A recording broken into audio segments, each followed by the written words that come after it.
You looking for this? Alright. Now we are streaming. W. Like, can I think of a good intro for my stream? Absolutely not. Other than saying, we are streaming. That's all I got. Hi, chat. Hello, nobody. What the fuck? Hello, just me, perhaps? We're doing Minecraft again. Unfortunately, guys, this time I have already eaten. I scarfed down my dinner quite quickly. What the fuck? Already? Who the fuck is this? We specialize in promoting Twitch channels.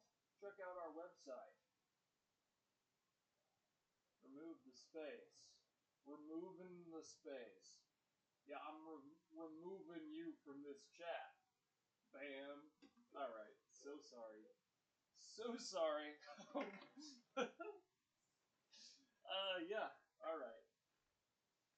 Anyway, yeah. We're gonna continue playing Minecraft. I have an idea about how to get resources for the BBG. OBS is our... Oh, I just tried to open OBS and not Minecraft. Huge W. Not a huge W. Huge L for my fucking cognitive function. Okay, I think the light's really bright on me right now. Is that better? I think that's kind of better. Oh my god. Have you guys even been able to hear me? Holy shit. I gotta buy a mic. Like a good... That's so annoying. Because I bought these headphones because I wanted a higher quality mic. And now I can't do shit unless I'm wearing the headphones, which is fine. You know? Like if I'm here, it's just kind of muffled. I'm sure. Right? But like...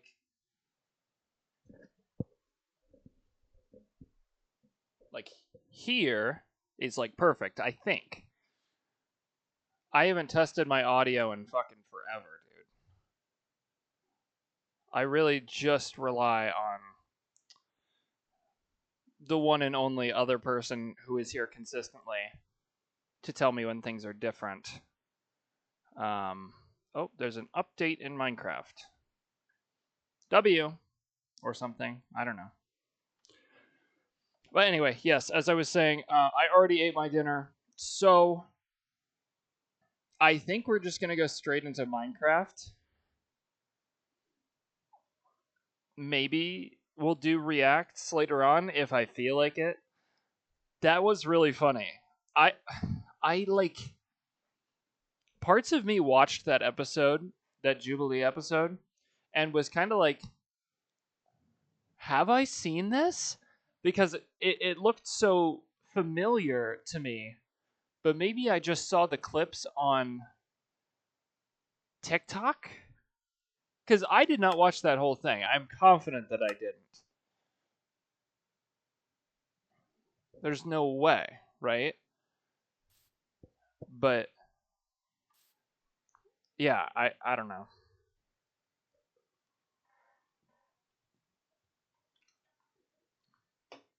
It doesn't make any sense. Holy fucking Diet Coke. Alright.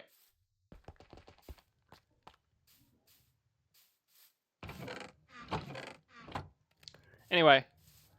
What are we doing? I want to... No, shut up, brother. I want to find a... Jesus. Okay. Can I...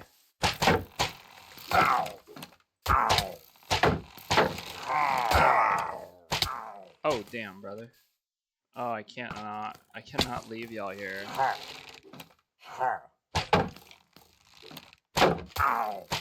W. Oh.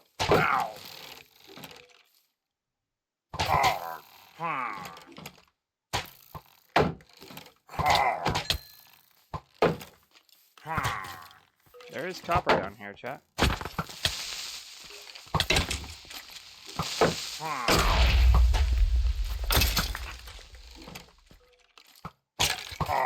OW. That's huge. Oh my god. Holy fuck! Alright.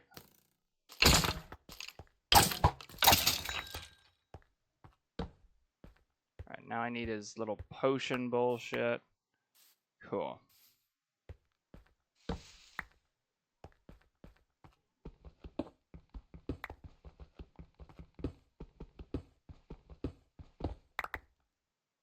Anyway. I want to find... I need to get this out before I get attacked again. A trial chamber. So that we can steal all the copper from those. I've literally used trial chambers just in the past for their regular function, never as a resource getter. But I think that this will work very, very well. I think. Anyway. So, in a non-cheating way, and by non-cheating, I mean not just giving myself stacks and stacks of copper, which is not fun, not a challenge. I will, at the very least, wow, we really need to cut this in too, don't we? God, we gotta cut this whole fucking thing. Ugh, I hate this shit. Every single goddamn time.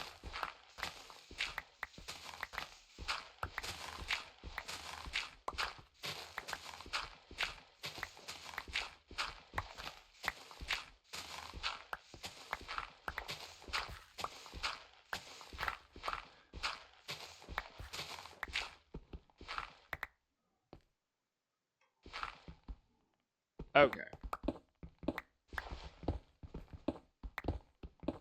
Huh. Huh. Alright.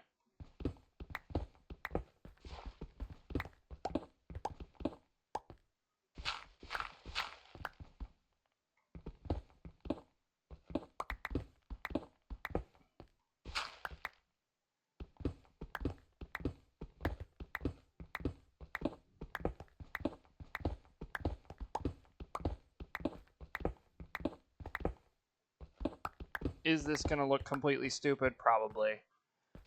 Do I care? No. Actually, I don't think I do. Anyway, however, in the meantime, okay, unfinished thought that I just realized that I unfinished. I might look up the seed. Not for the end portal. I will make sure I don't see it. But that will make this whole deal way, way simpler if we just know where a trial chamber is, and I know that that's considered cheating by most standards. But on the Tommy scale, calling myself that is crazy. On the me scale, no, it's not, because it's not like I'm using it for the intent of... It's not like I'm looking up where diamonds are. I just want copper so that I can build a fucking BBG, bruh. And y'all have seen, not seen, y'all shouldn't have seen, how desperate I get in stressful situations, like losing all of my shit. What? Who said that? But anyway.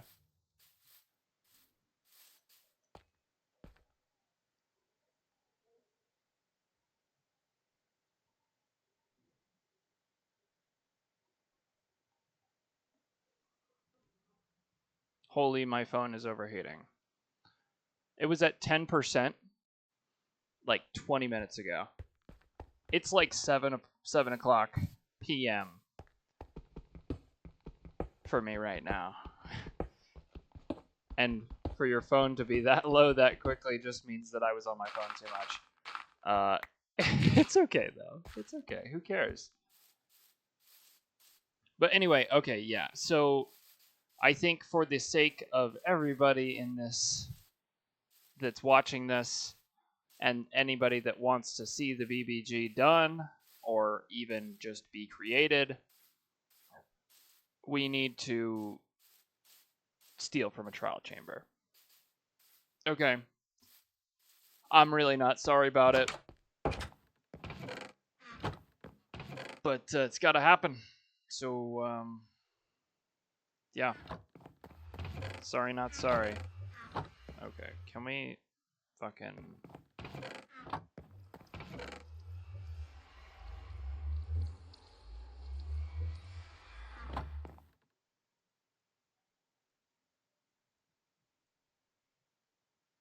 Oh my god. I'm dead ass an idiot, chat. My god. Alright. Is 16 even enough?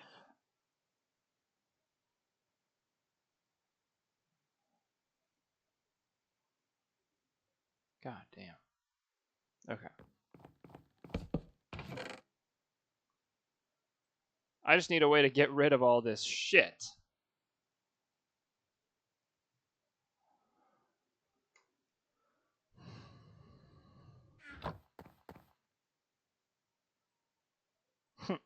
The hell am I doing? Okay.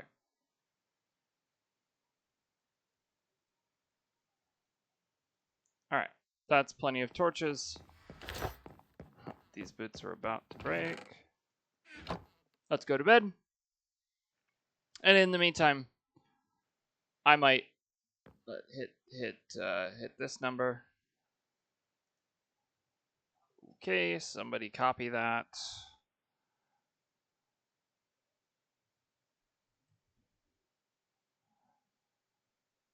Okay.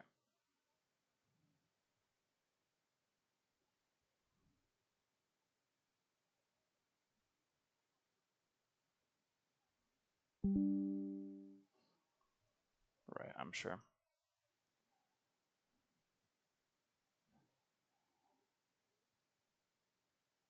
This looks right.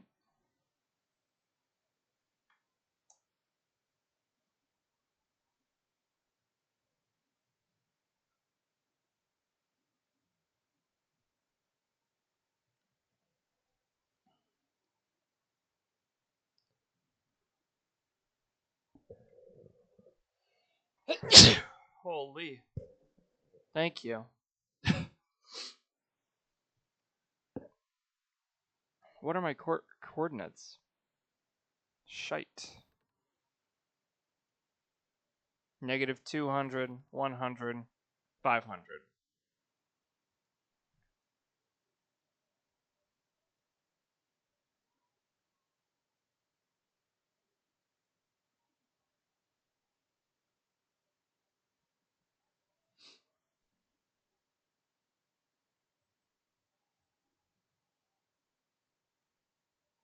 No shot.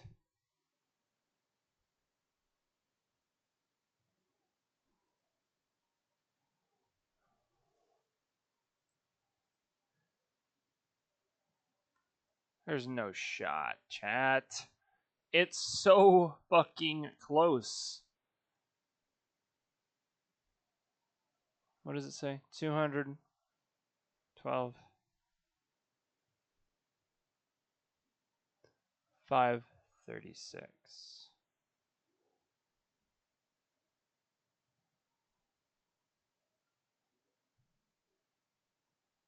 Wow. Okay.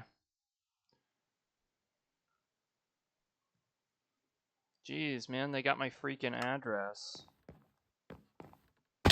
in Minecraft. According to the thing, it's like literally straight down.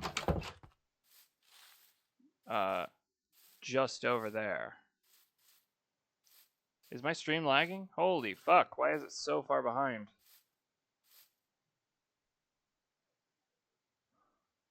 Hello? Oh my god.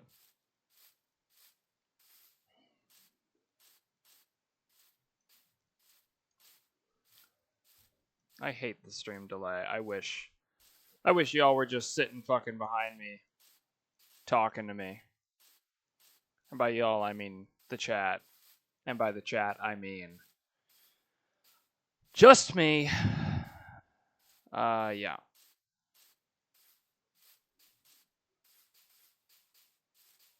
I'm in need of food.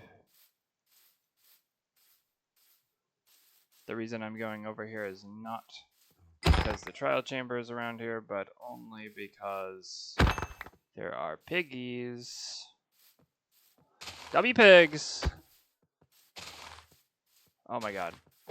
Holy idiot. Alright.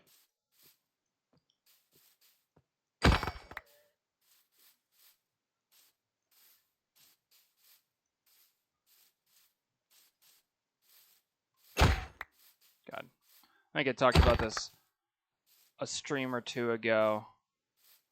But when it says unstable bitrate and then I hover over it and it says stream bitrate too high, I don't know what the hell that means. Is it my bitrate's too high or Twitch's bitrate's too high and I can't keep up? Let me know. I literally have no idea. But I will have an idea if somebody tells me. So just go do your research or something. Anyway, we're going to go find that trial chamber. And then, oh.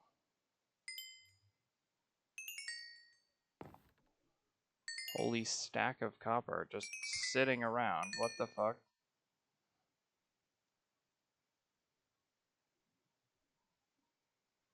Okie dokie.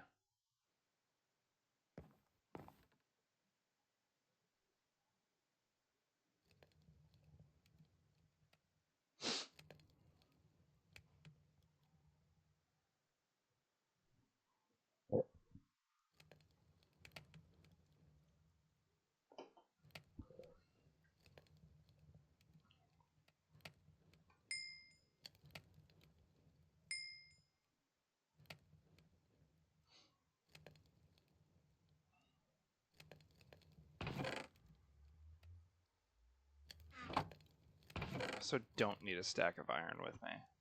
I really don't. Maybe like 3 for an extra. What the hell am I doing anymore, chat? Stripped spruce. God damn! I am. Alright. Can I get rid of the fucking feathers and the fucking eggs? Thank you. We'll keep the rotten flesh just in case. Oh, right, I actually have to eat the food. My bad. Holy fatty in the chat. Alright. Off we go. To wherever this trial chamber is. But it's over here. Allegedly. Holy evil bunny, isn't that what they say? The white bunny with red eyes. I don't know.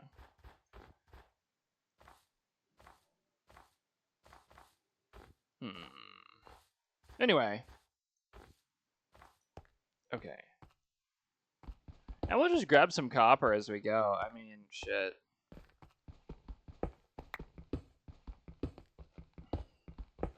It's... We need all the copper we can get here, so it's really not crazy. What am I saying?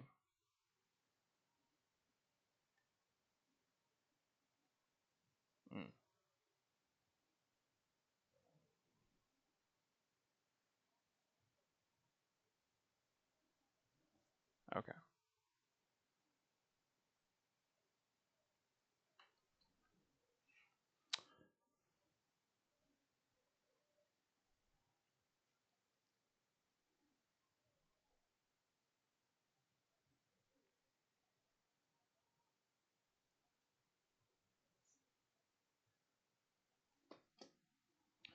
Okay.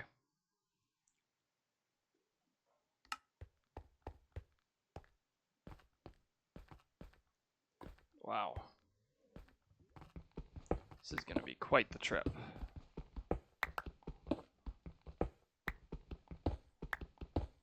Maybe it won't be. Kind of hoping it won't be.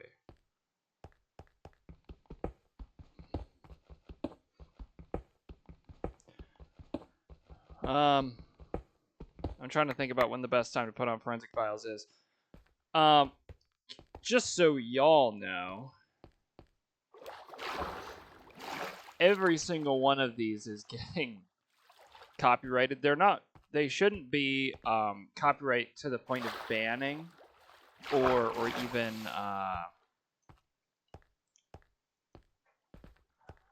hold on. We're getting really close. I think it's like literally right down here. That's okay. But yeah, all of these are getting taken down. Not taken down. They're getting copyrighted, which just means I make no money. Not that I would make any money anyway. I am not signed up for any kind of money receiving position of Twitch. I think like you literally have to like I got an ad or some kind of like goal set thing on the side that was like, hey, once you reach this, you can apply to be, you know, a guy here that's actually making money. And I was like, no shit? Okay. So, oh shit, wait. That was stupid. We need to build a freaking spiral, chat.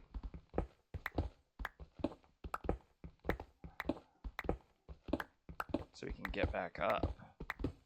The fuck? Alright.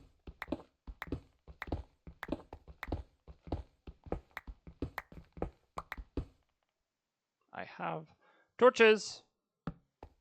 Thank you.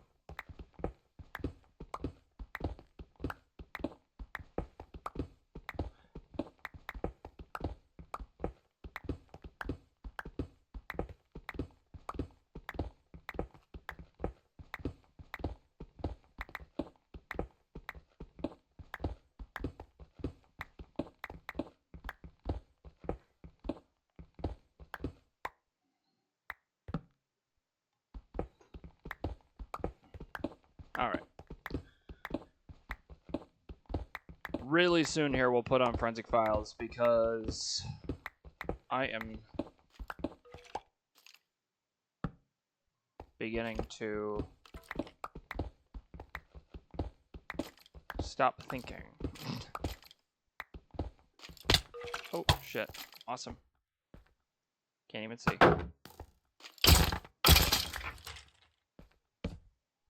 Okay, that's it right there, I think. Perhaps. That shape is weird, right?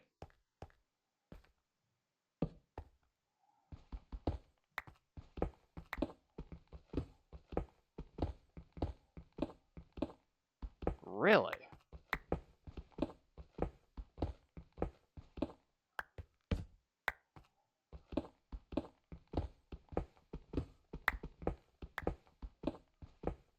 Oh, interesting. Okay.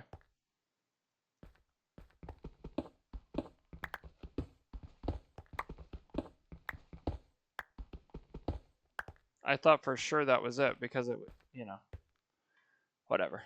Anyway, where did we come down? Right here.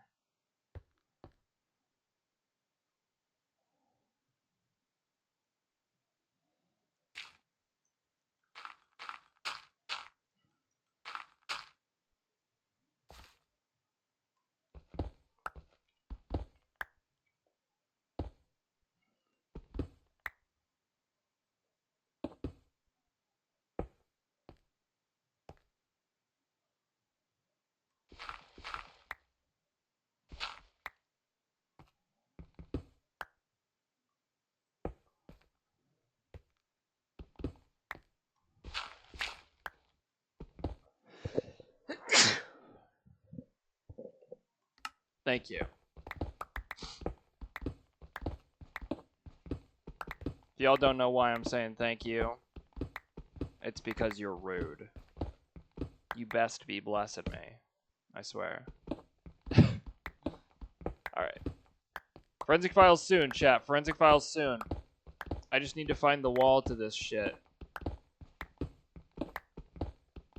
Then literally all of our dreams come true in about 3 seconds.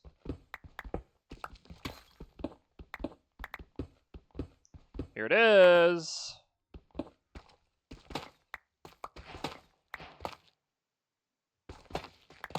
Look at all that juicy copper. Oh my god. Oh fuck. Okay.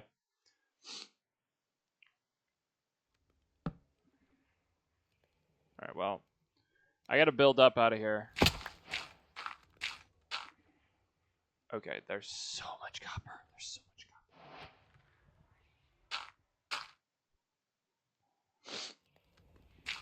copper. Oh. Yeah, sure. Whatever. We can figure that.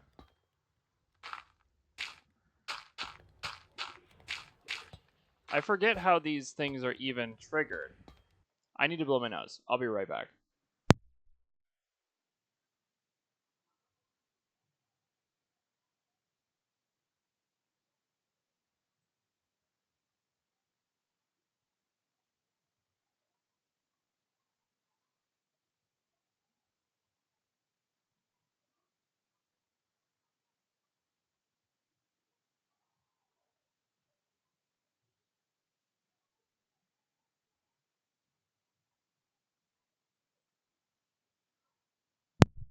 Me win, me win, me win, me win, me win, me win. Am I right? Okay, let's just start collecting it. I don't know.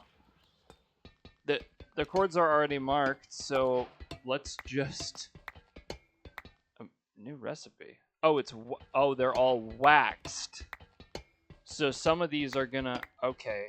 Can I unwax copper? Or am I just gonna have to take only the oxidized ones? That's kind of a shame. Because I assume these are waxed. Yep. That's okay. There seems to be plenty of it to go around. So, as long as we are, you know, nice about it, all of it should still be good. Oh. I don't have a key for you, King. I'm sorry. Despite me not playing Minecraft for a while, I do know exactly how trial chambers work.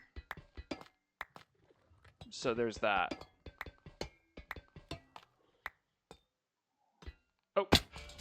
Oh. Okay. I think we were going to start this soon.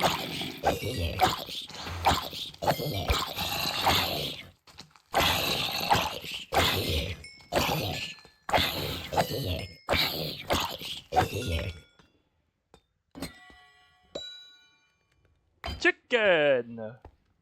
Alright.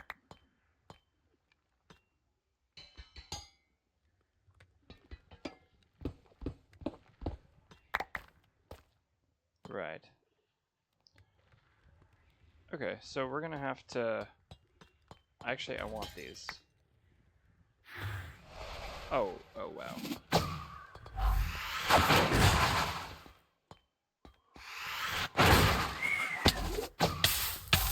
Wow. Okay, I'm getting the gimmick now. I'm getting the gimmick.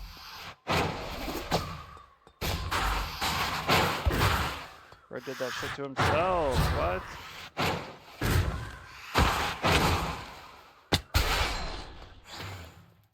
Oh my god, don't do it to me. Don't do it to me. Okay.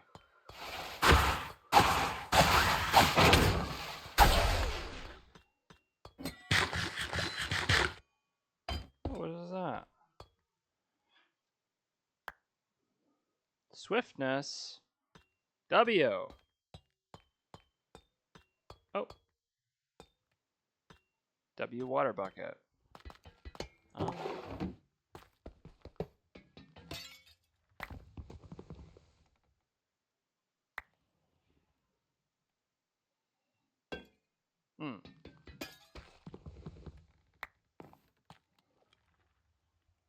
Actually, let's...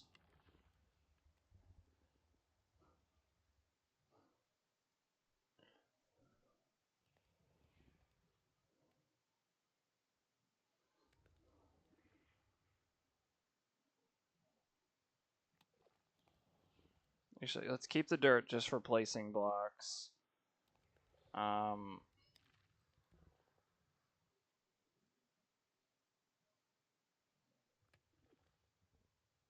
The second iron shovel. Okay.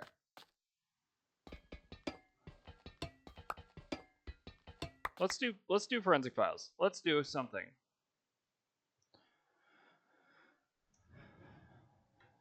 Let's, what I like to call, Sammy Max. Mm-hmm.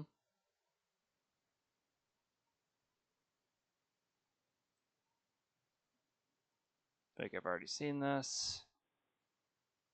I think I've seen all of these. Fuck, dude.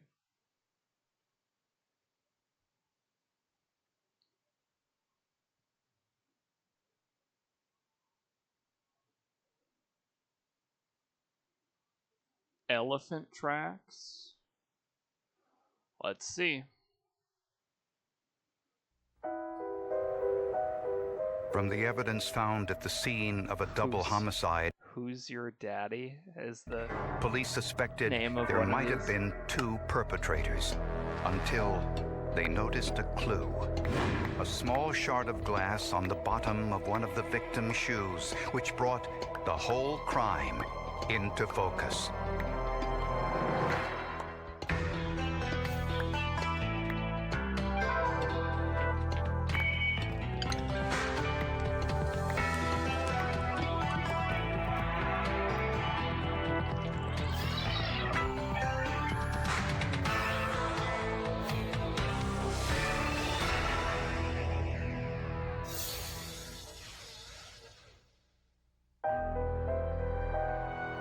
In December 1996, a mail carrier in Toledo, Ohio, noticed mail piling up outside the home of Gertrude Thompson and Edward Kowalczyk. The game just told me that I can Neighbors said unwax they hadn't copper. seen the elderly couple for the last few days. 69-year-old Gertrude, Trudy to her friends, and 72-year-old Edward had been living together for the past several years.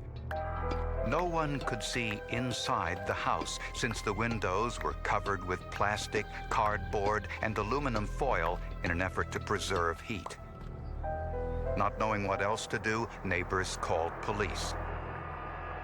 When I first went in, I observed a lot of what appeared to be personal effects of the residents there, like boxes packed up. It appeared to me someone might have been preparing to move out of the house. But in the disarray, detectives found Trudy Thompson and Ed Kowalczyk dead on the living room floor. Okay. They had been dead for several days, Damn. and it was no ordinary murder. It's just so violent. You could see the bludgeon, cut marks, stabs. One of the worst crime scenes I ever seen as a police officer. An autopsy revealed that Trudy and Ed had died of blunt force injuries to the head. Other evidence suggested that the assailant had wanted information from the victims. Just slight wounds, puncture wounds where this person probably was saying, where's the money, or something like that, and just torture to make a person talk. There was a great deal of chaos there. In fact, it appeared as though this was almost a frenzy type of murder. The perpetrator or perpetrators grabbed anything that was available to them in the house and used it as instruments. We always assumed there was at least two people that were involved. And that's just because it was a double homicide with two bodies right next to each other. And they weren't killed with firearms, they were killed slowly with hand weapons. Detectives noticed that there had been no forced entry into the house. Well, it tells me that possibly the person that committed this crime probably knew the victim and probably was let in. Ed and Trudy No not only shot. lived together, they were business partners. They shit. owned several shit. properties that they rented to lower-income residents and college students. When a tenant moved out, the couple usually kept items left behind, never throwing them away. Oh, damn. This made it hard to know what, if anything, was missing. We were finding money hidden in books and in wallets that were still in their package, and in places where they would hide things that no one would think to look. Family members told police that a necklace Trudy Thompson wore around her neck every day was missing. It was a gold elephant pendant, a gift her father had given her years earlier as a child in Austria.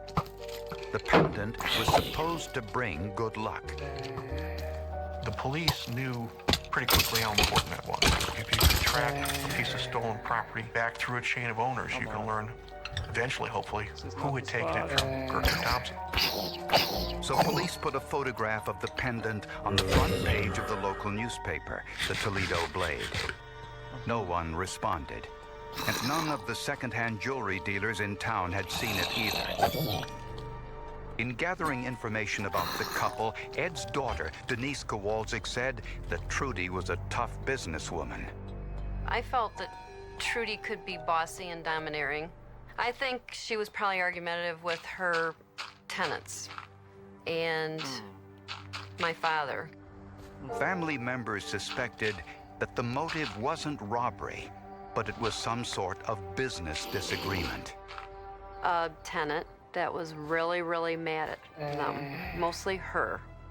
It's not totally unreal that this would happen because of the people they rented to. That information, along with a message on the couple's telephone answering machine, would identify just that. One of the couple's tenants, someone police called the perfect suspect. Oh my When god. landlords Trudy Thompson and Ed Kowalczyk were found fuck murdered out of in here. their home, police and forensic scientists sorted through the physical evidence at the crime scene for possible clues. Forensic pathologist Dr. Diane Barnett first wanted to identify the murder weapon. She had long linear impressions, tool marks on the skull. She had a very characteristic beating pattern that had been left on the outer table of the calvarium. And she also had suggestions of a corner of something, like a divot type of impression.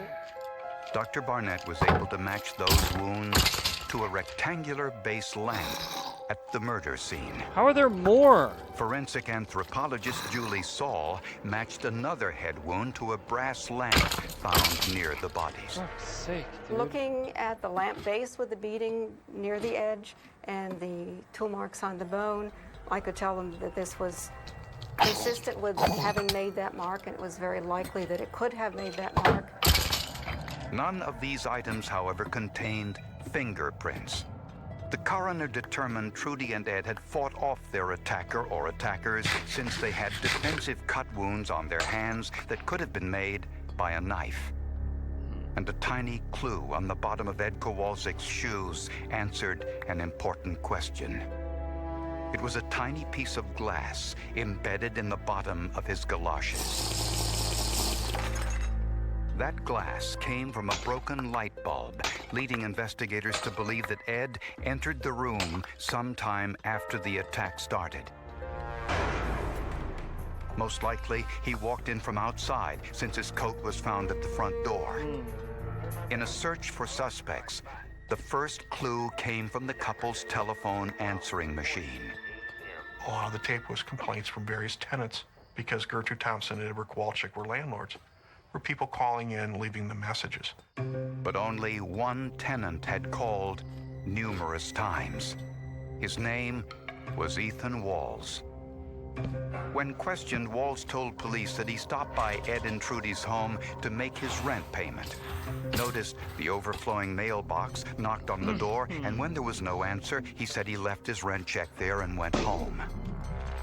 I put it in their mailbox. There was a lot of mail in the box. I didn't think anything of it.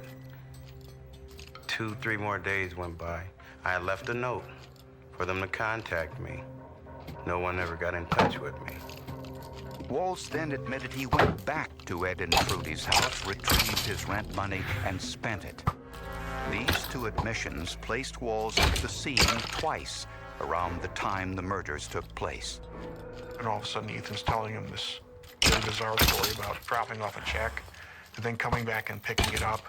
Brother. In addition, an informant called police to say she had seen Ethan Walls at the home of a well-known drug dealer around the time of the murders. She also said Walls' shirt was spattered with blood. Based on the blood spatter on the ceilings, on the walls, the condition of the victims' bodies, you knew the guy that did this had to have gotten covered in blood. You knew that. Walls vehemently denied the informant's story. This is a lie. From where did it come from? Who put you up to saying what you said? Which is not true. Totally fabricated. In examining the blood spatter at the crime scene, detectives noticed a significant clue. The blood spatter was in 2 different shapes and told 2 different stories. In one area, the spots were elongated and radiated from where the beatings took place. Blood that comes from an angle is longer and more oval, usually with a little tail at the end of it. The longer and more oval the spatter is, the greater the angle that it came from. In another area, Right, away like from we all the know that. bodies, there were several blood spots that were perfect circles, including 2 on the inside of a broken ceramic vase and 1 on a piece of paper in the desk drawer. The blood that was on these items was dripped straight down as if from right above. So from that we were able to determine that this blood most likely did not come from these 2 victims and was therefore most likely the suspect's blood. The blood was consistent with someone standing still but bleeding, and the blood dripping down on the items below. Police confiscated every knife they could find in Ethan Walls' home, testing them for human blood to see if any were used in the murders. None of them tested positive for human blood. They also compared all of Walls' shoes to a bloody foot impression found at the crime scene. None matched. But since the perpetrator left blood at the crime scene, investigators had a definitive way to tell if the blood belonged to Walls. Right. You know, DNA, I mean, 1 drop of blood looks the same. Your blood looks just identical to mine. It's those little scientists Those little scientists. who can differentiate between 1 drop and another. That's crazy. The results surprised everyone, especially Ethan Walls. They arrested me. Like 5 months after the DNA. That's the part that I still right now today don't understand. So he must be innocent. Toledo police had a suspect in the murder of 2 elderly landlords. One of their tenants, Ethan Walls, who swore he was innocent. Walls had been to the couple's house around the time of the murders, and an informant claimed she saw Walls at a drug party with blood on his shirt around the same time. Walls gave police a blood sample so they could compare it to blood found at the murder scene.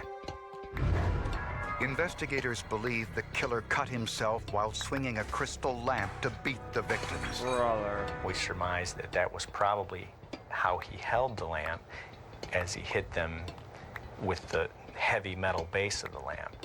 And when that crystal broke in his hand, that's probably how he cut himself. Forensic scientists analyzed the DNA of all the blood at the murder scene. On the crystal lamp, there was a mixture of blood from 3 people, the 2 victims and the killers. DNA analyst Angela Lenine compared Ethan Walls' blood to the mixture. If it matched, 2 numbered markers or bands would match those found in the mixture.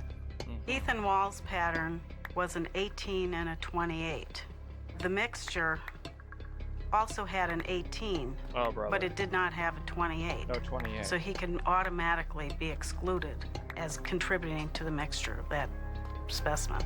Okay, But W, prosecutors always suspected that there may have been more than one perpetrator, and based on the informant's testimony, that Walls was one of the two. right? Okay. Walls was arrested and charged with the murder of Trudy Thompson and Ed Kowalczyk. The day I was arrested, last thing I said to them, please don't stop looking for the killer. Because while y'all focusing on me, somebody's getting away with it. That was the very last thing I said as they put them cuffs on me. Don't stop looking. Ethan Walls knew he could face the death penalty if convicted. He was consumed with anger and frustration. It's like if you're down in a well and you hollering at the top of your voice. Can't nobody hear you, though. You know what I mean? I'm innocent, man.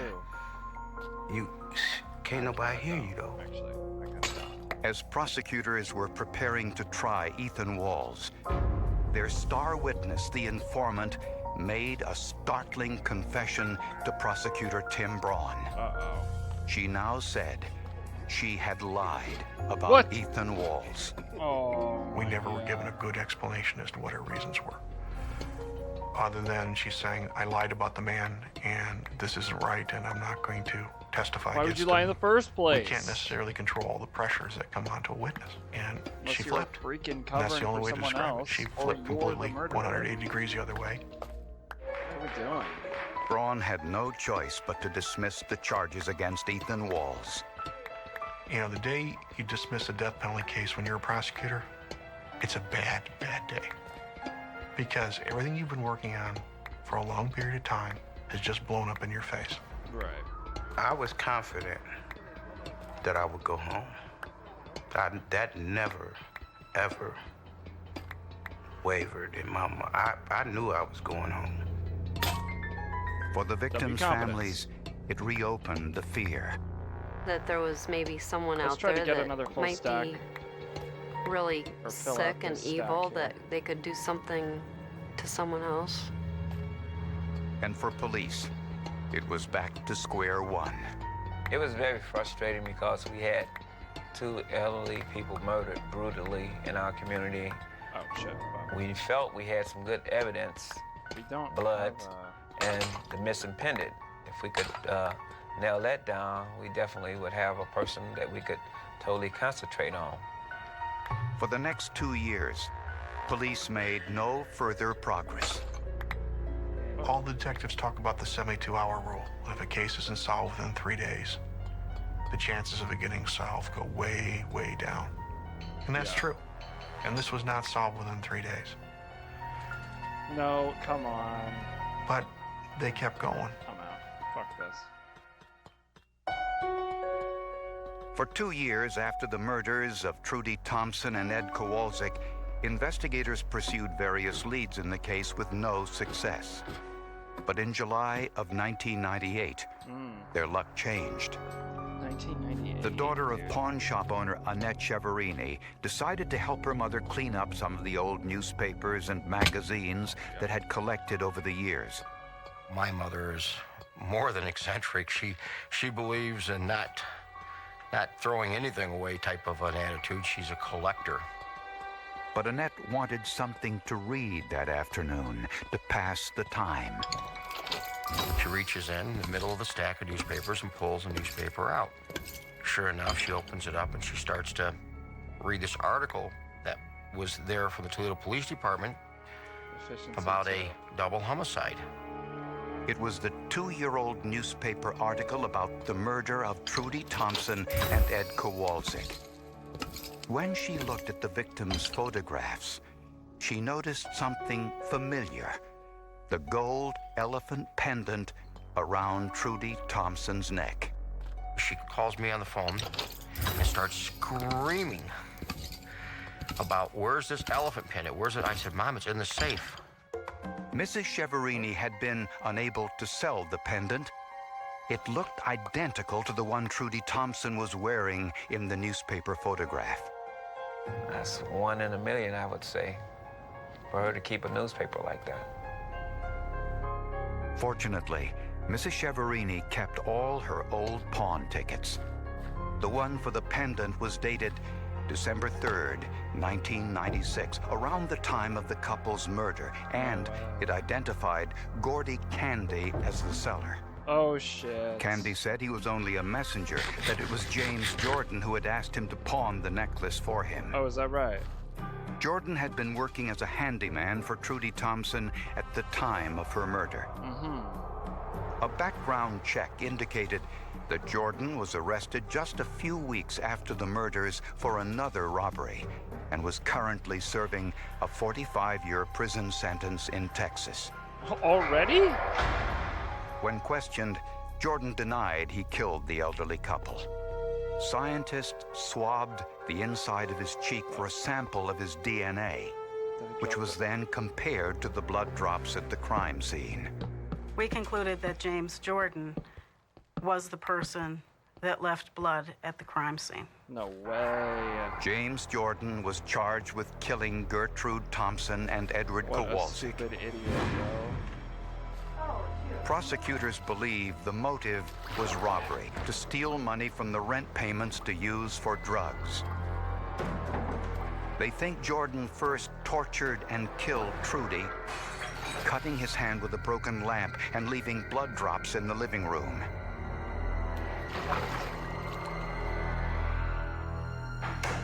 When Ed walked in later from outside, Jordan killed him too. As he was looking for money, blood from his hand dripped into the everywhere, desk drawer. Yeah. Before leaving, Jordan took Trudy's elephant pendant, then asked a friend to pawn it for him. The pendant fetched all of $20. Damn. That $20 transaction led to Jordan's capture. He had to cash in that pendant.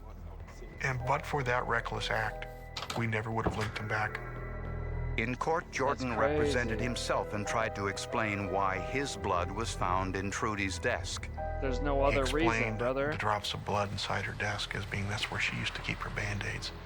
Oh, And so shut up. sometime when he was moving furniture or doing something, he must have shed a drop of blood while he was looking for a You're Band-Aid. dumb as fuck.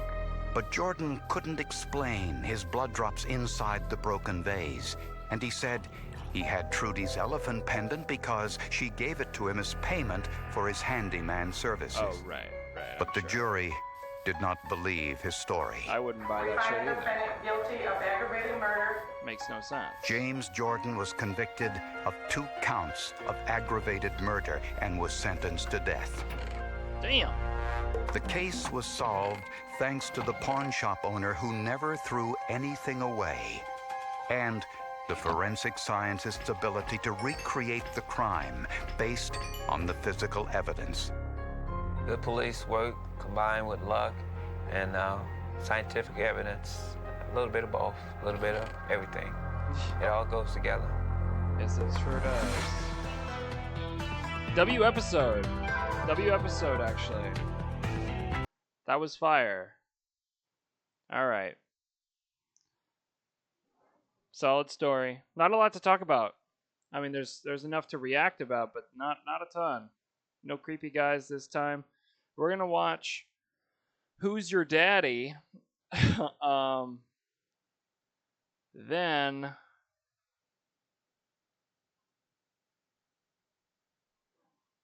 Then we'll watch whatever the hell this one is, Web of Seduction.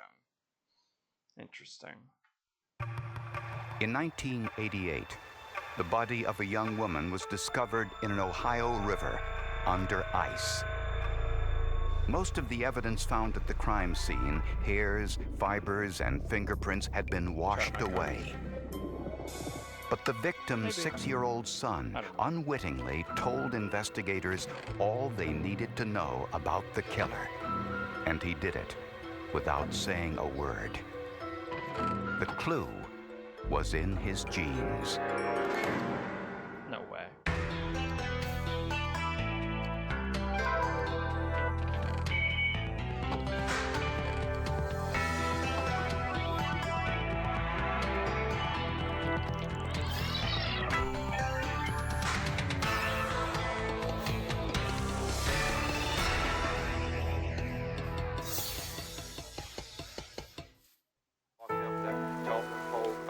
have to be there, walk down to you, and we'll pick up this trash, clean up this road. A troop of Boy Scouts headed to Possum Run Creek one Saturday morning in January of 1988. Their mission was to pick up aluminum cans for a recycling project.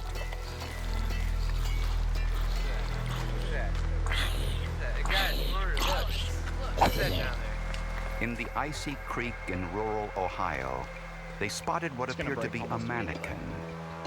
They saw something just under the ice, submerged. It was the body of a young woman. Local police took every possible precaution to preserve trace evidence by wrapping the victim's body in a sheet before taking it to the morgue. A check of missing persons reports identified the woman as 32-year-old Margie Coffey, the single mother of 2 young children. Okay. She had been reported missing 10 days earlier. The police had found her vehicle down off of Park Avenue East by a bar, and she was a missing person by the time this body was located over by the Mohican Park. Mohican, what is that? The autopsy revealed that Margie Coffey had been strangled with her own scarf. The coroner estimated she had been dumped in the creek 10 days earlier, the same day she disappeared. Margie Ramey was her maiden name. She was one of 6 children who grew up in the heartlands of Ohio on the outskirts of a town named Butler. And she was an outgoing girl, personal. Well, she was a robust girl, and she loved life. See, that's how She you talk worked on about the farm, somebody when and they're then she dead. would- See, that's how you talk about it. She was great. She loved life. Help her mother. I'm on never the going to get farm. over Skip. They had a lot of cattle to take care Genuine of, and she helped pedophile. in I'm that. sorry. I'm not sorry. Margie grew up in a loving, religious home. But in her teenage years, as most kids do, she yearned for independence. Began spending most of her time in Mansfield, a larger city about 15 miles northwest of Butler. She made friends with an unsavory crowd. She got into some activities that were subject to prosecution by the law. And they were mainly street crimes, that type of thing that probably were very low level, but that's how we got to be acquainted with her during our work on the street. Those street crimes allegedly included prostitution and illegal Oh! drug use. Oh, that's not what I was expecting. Okay. Eventually, Margie rejected that life. She met a man named Steve Coffey. The two married and had a daughter, Angie. But the marriage soured, and Margie and Steve divorced. Damn. To support herself and her daughter, Margie worked as a waitress. She also enrolled in college to study law enforcement. And during this time, Margie had another child out of wedlock. This time, a son, Brandon. Police investigating her murder wondered if Margie had returned to the streets to support her children. Returned to the streets. Well, I know crazy. her family helped her some, but she didn't make a lot of money and going to school. No, she didn't make a lot of money working in a restaurant. As police knew from experience, life on the streets meant special dangers and a large pool of potential suspects. Uh-huh. Everybody, bro. What the fuck? Maybe there's somebody in her past that has a reason to want her dead. Maybe she's done something or not paid something.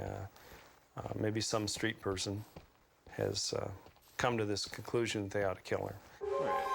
With no suspects or leads, police hoped that the rushing water of Possum Run Creek had not washed away evidence it lines which up could lead perfectly. them What the fuck? to Am I- Margie's killer. I'm dead-ass stupid. When 32-year-old Margie Coffey was found strangled in a frozen creek, police wondered if her past had finally caught up with her. In her particular case, since she had a background of some activity that was certainly against the law, we looked into that possibility that she may have slipped back into that drug environment. But friends said that wasn't the case. Margie had been focusing her attention on her family and her education. They were just adamant that they had not seen her, she hadn't been around, and to their knowledge, she had completely cleaned up all of her past activities. Margie was raising, taking care of the children on her own, and she loved her children. She loved them. She really loved them. And I feel that Margie was a good mother. I really do. She had also rediscovered religion. I believe she wanted to be a Christian lady. From all that I could gather from her, that's what she was striving for. Okay. To be better, to live better, to act better, and forget all about anything in the past. Police learned that Margie had been actively dating since her divorce. Among the men she was seeing were 2 Mansfield police officers, both of whom were married. One was Robert Lemon, a veteran of the force. He indicated to us that it had ended sometime before that, probably a year and a half minimum, and that he had not had any contact with her and even spoken to her for any reason. The other was Lieutenant Charles Oswald. He too said his relationship with Margie was over. Lieutenant Oswald was very much in love with his wife, oftentimes spoke about what they did on weekends and things like that. As he should be. He was a type of police officer that other police officers, I would say, would try to emulate. Lieutenant Oswald furnished a police report indicating he had been on duty that night on a drug investigation. Uh-oh. The trail of Margie's killer was growing cold. We had no fingerprints, we had no weapon, we had to explore the other possibilities, and those possibilities really were going to come from her. Margie Coffey was last seen alive at this diner, sitting in a booth with her school books open, studying for a class. Detective David Messmore interviewed the owner of the diner, who said that Lieutenant Oswald was in the diner the same time as Margie. Was he now? Margie was the drug. The 2 weren't sitting together, but they did acknowledge one another.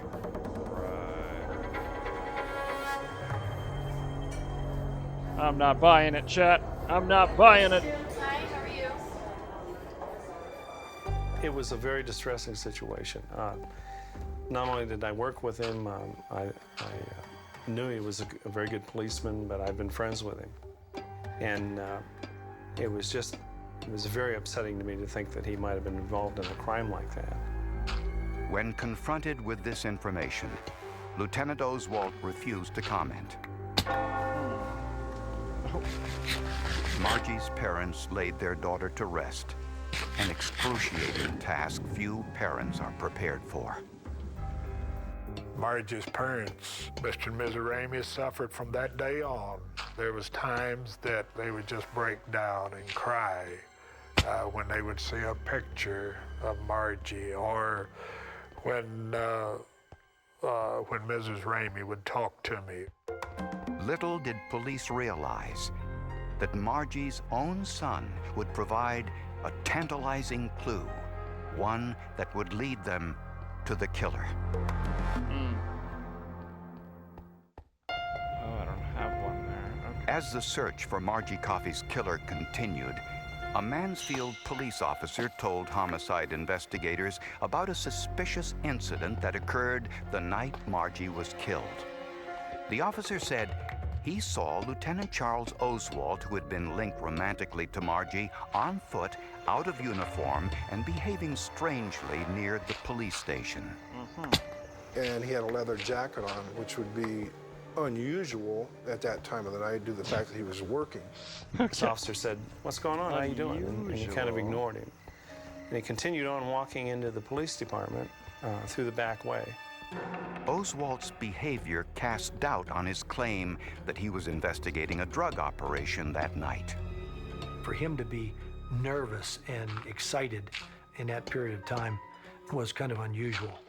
That kind of took the luster or the punch out of his alibi. In the forensics lab, Margie Coffey's clothing would soon tell a story of its own. I don't have a fucking shield. We had a scarf, you had leg warmers, you had a heavy coat. Once the clothing is What dry, the fuck basically was that? it'll be hung on a hanger, just like your clothing would be at home. There'll be a piece of paper placed underneath in case anything naturally falls off. And then the article is simply held and scraped with a spatula all the way down to help lift these articles Don't you off fucking and let dare. them fall onto the paper to be collected. While most of the trace evidence had been washed away by the water, a very small amount remained. We recovered a number of hairs and fibers, in particular 2 fibers. that How is this zombie the presence of fucking these 2 fibers, invincible? about a quarter of an inch in length The and no fuck more was than that, twice the size of a dude? human hair across. All right. Were all we had to really work with.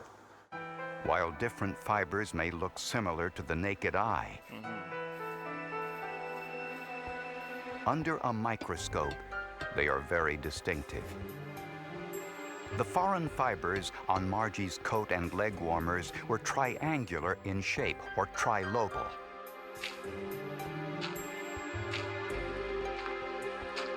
From the side, this trilobal shape gives the appearance of having a stripe running along the side. Trilobal carpet is usually found in high traffic areas like hotels and automobile interiors since it hides dirt. Okay. Tony Tambasco took carpet samples from every location where Margie had been in the days before her murder. Tambasco thought he found what he was looking for in the home of Margie's parents. And at Margie's parents' house, we found a floor mat that actually had red carpet. The red carpet fibers in the floor mat looked very similar to those that we had recovered from the victim. But under a microscope, that carpet was not similar to the fibers on Margie's clothes. Since Lieutenant Oswalt was seen in the diner with Margie on the night she disappeared, Tambasco wanted to examine the police cruiser Oswalt had been driving that night. Most police vehicles are not carpeted because of heavy use and have rubber flooring instead. But police records revealed that on the night in question, Lieutenant Oswalt was the watch commander, and the watch commander's vehicle was different from the others. Oh, nah. The unique thing about Oh, that wait, particular shit. cruiser, Did I cruiser just number fuck up? 306, was it was a supervisor's car. I think I just fucked It up. wasn't your standard police car that you buy every year with the fleet. It was bought at a public auction. The Mansfield police had gone to an auction Oh, that's- and okay. purchased a Chevy Caprice Classic, a full-size car for their Okay. commanders. And of course, Well, the upper echelon I don't want to build of the all police that department had a again. little nicer vehicle than the guys in the street. So The carpet in the watch commander's car you're just gonna have to was deal with red. it, chat. You're just gonna have to deal with Tabasco it. took a small I like how sample it from the looks, vehicle. so you At have first, to too. That's it what looked this agreement similar to the is. carpet in Margie's parents' house. But under a microscope, the fibers told a different story and were similar in all respects to the fibers found on Margie's clothing. Oh my frick. We looked at color. You can see the color's the same. W we looked color. at diameter. You can see the diameter is W consistent. diameter. We looked at the trilobal design. and the Trilobal pattern does design. show W that. trilobal design. Chemical tests revealed W that pronunciation. both sets of fibers had been dyed with the same chemicals. But fiber evidence, unlike DNA Also, or L fingerprint, fucking is food, not bruh. I definitive. can't find shit in this The game. presence of the fibers being consistent I with need the to make a fibers in the goddamn vehicle cow farm. is not an identification to the exclusion of all others. But like the It's only not an farms I absolute. know how to make There's no way are anyone villager should come to farms. court, and there's no way anyone can come to court I don't wanna testify start that that shit fiber yet. came from that carpet. I need to build It's the just not gonna happen. BBG. But even more damning Need to evidence build the against baby Officer girl. Come on Oswald now. would come Come on from now. Margie's 6-year-old son, Cows. Brandon. Cows, please, cows. Please. The circumstantial evidence in Margie Coffey's murder all pointed to Lieutenant Charles Oswalt. So did the forensic evidence.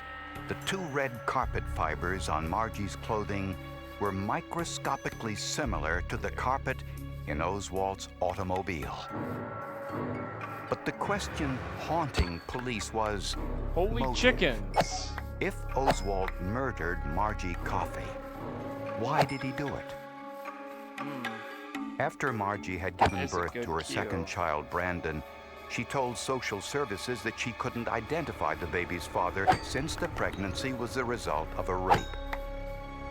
But later, when she applied for financial aid at college, she was required to identify Brandon's father and explain why she wasn't receiving child support. Oh.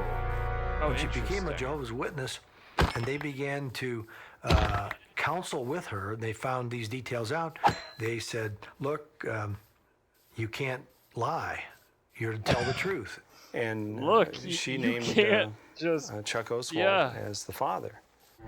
With this news, prosecutors asked Oswald to undergo a paternity test. Uh-oh. It revealed that Bro, the likelihood you of are the Oswald father. being Brandon's father was greater than 99%.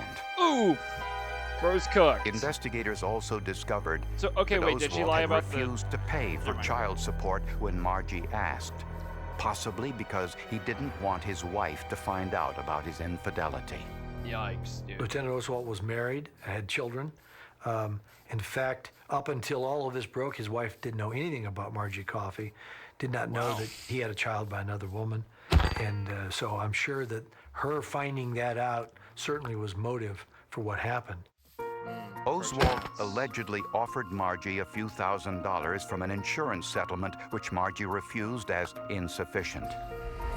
During Charles ain't Oswald's enough murder for her. trial, prosecutors presented one more piece of evidence against him. A woman who had once worked for police as a decoy in prostitution investigations, Charlene Dry Sawyer, testified that she, too, had been having an affair with Oswald. Sawyer claimed that Oswald had not only told her he murdered Margie Coffey, he also provided details of the crime. Detail. I love the way this guy says details, bro. I love the way he says Sawyer that. said that after Oswald and Margie saw one another in the diner, I like they that went laugh. to Oswald's police car to talk. They discussed the child support matter and Oswald's offer of $3,000 to end the dispute. Take the $3,000 and get out. No, it's not enough. With Margie's refusal, 3K the is conversation grew actually heated, such a and low Margie number threatened to to, disclose that Oswald be was quiet Brandon's about, father. like, And we'll ruining my file a career, lawsuit. If your essentially. wife and kids will find out about this. Little slut. Oh! Margie slapped him. Sorry. Oswald responded by strangling her with her own scarf. A cop. A cop. The forensic evidence reveals that Oswald put Margie's lifeless body in the back seat of his police car, where her coat and leg warmers picked up the tiny red triangular-shaped carpet fibers. Oh my goodness. Later, prosecutors say Oswald drove to the bridge over Possum Run Creek and dumped the body into the water in the mistaken belief that any incriminating evidence would be washed downstream. Dude, people really just be thinking that dumb shit.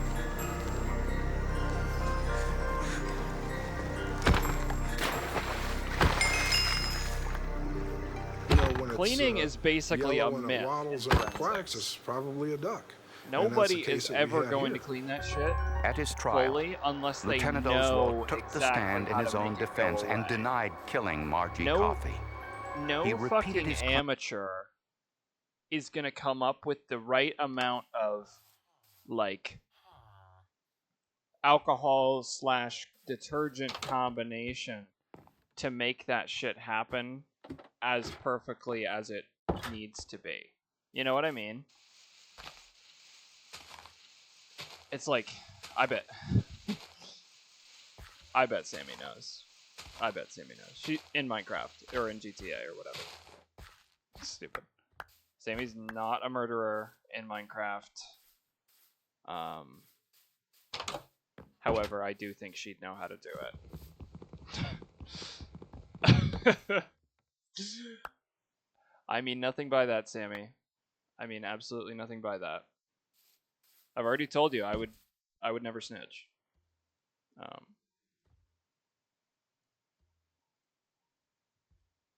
right. In GTA. In GTA. That shit is saving my career, low key. Oh, cute. All right. Also, one thing about the BBG that I wanna do is I want to make all the glass like stained gray. I don't know if that'll look good, but I kind of want it to be some like foggy-esque kind of thing. I don't want it to be like you can see perfectly outside. You know what I mean? I want it to like almost look visually like a humid humid environment, you know? I hate humid environments, but we're gonna make it look cool, I swear. I swear. And it'll have bees, and the doors will be open. It'll be a whole deal, you know? We do have to find ways to keep mobs out, but we will get...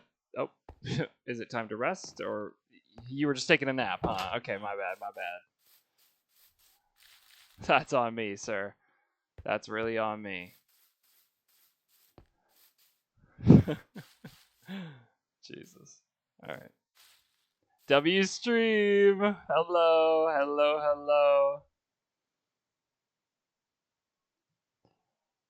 How are we? Did you just have dinner?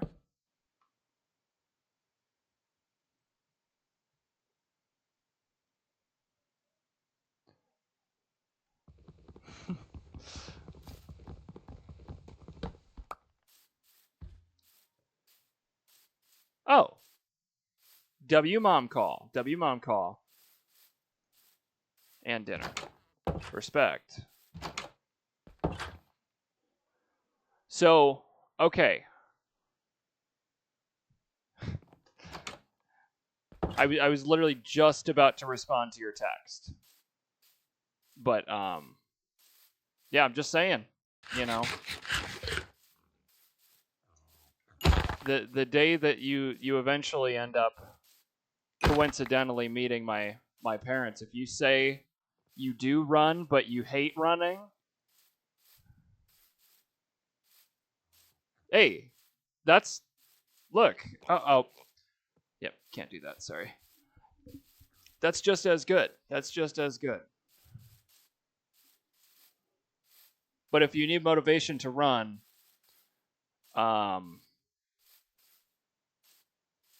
fuck, I guess I'll run with you. But, you know, that won't really happen for quite some time. Anyway. Ugly. Okay, he's not that bad. I don't think the baby pigs look that bad. But also, have I told you this, Sammy? My rule about killing mobs for food. Kill. Oh my god, damn. All right. I'm always like, if there's a mob, I used to just leave the baby alone, and then I like got slightly more empathetic for it, and then I started leaving the baby ones with a parent. I am so interested. If there's a mom, I leave it.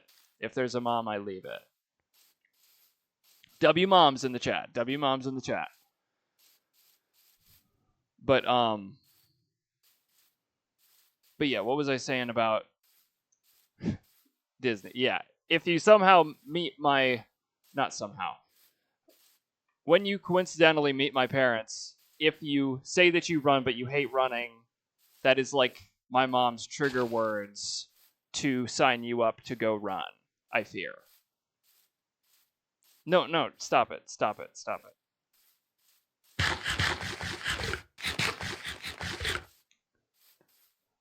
Just keep sending them, and I'll reply to it like it's some 40 text string, and then I'll just go one at a time. Just don't worry about it. Trust. But yeah, my mom is like a sleeper agent to that shit. Okay, so I have to explain to you what I did, and you got to promise not to like crucify me for it, okay? I didn't use creative. However, I did ooh, what the fuck? I did possibly look up the seed and found a trial chamber. Trial chambers are made completely out of copper.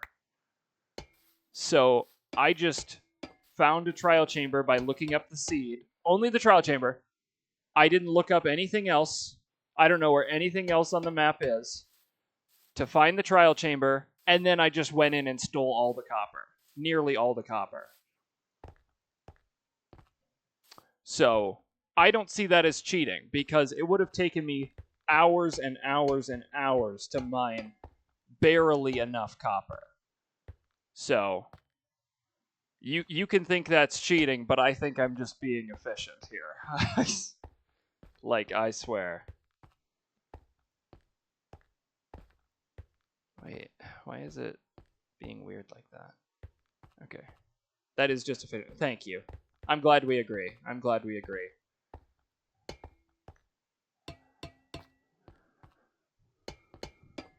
W efficiency. Exactly. You know. And now I can just build this in peace without being like, oh my god, I gotta go mine 200 other, you know, copper ores just to make it look semi-decent. But I think, and you can agree or disagree with this, I think the frame is coming together. I need more calcite, okay, which is the white block under it. I need this. I need more of that. But I think it looks really good so far. So I don't know what you think, but yes, the BBG is coming, chat. It is on the way. Trust.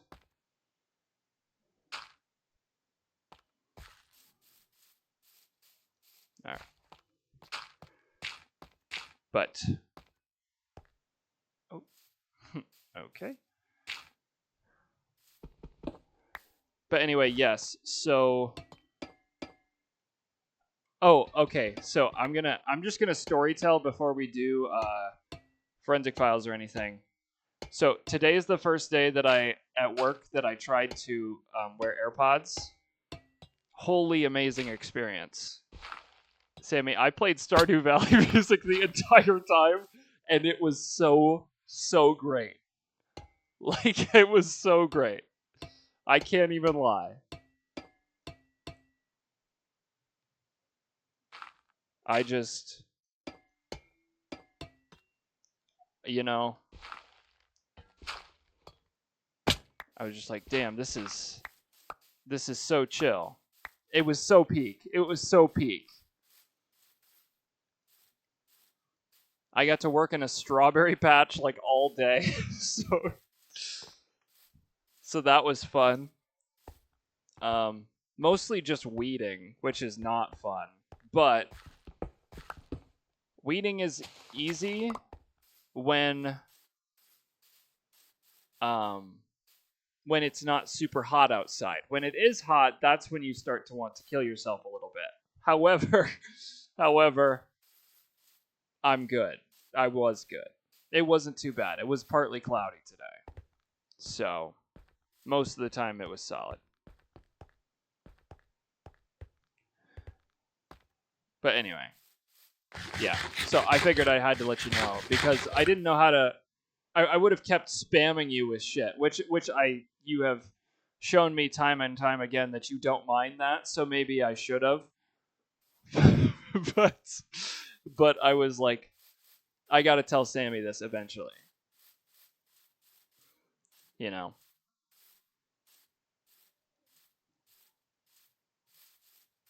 Okay, I think, unfortunately, the next order of business needs to be getting calcite, which I don't know what exactly that's going to entail. If you had anything interesting, you'd stand back. Noted. You will Even though you literally already are. I was gonna say you'll be the first to know if anything happens at work for me as well, but you literally already are. So just, I just see a thing and I'm like, oh my god, Sammy would like this, or maybe Sammy would find this interesting, and then I just instantly send it to you. So, like I saw the bees and I was like, Sammy might like this. I don't know. Oh, huge. But anyway. So I need calcite. That's kind of next order business. I don't know if I can find a amethyst geode on this map. Maybe, let's see if I can look.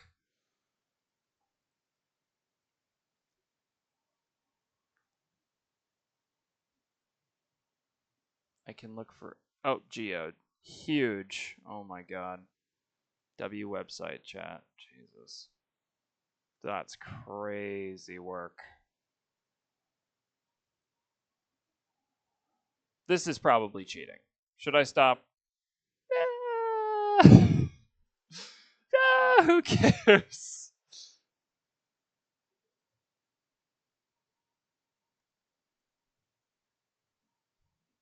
Okay.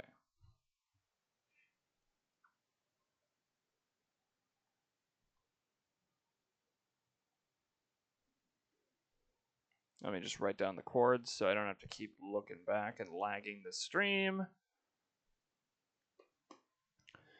But anyway, it's the Thomas. It genuinely is. Yeah. Yep. No rules. That's true. That's true.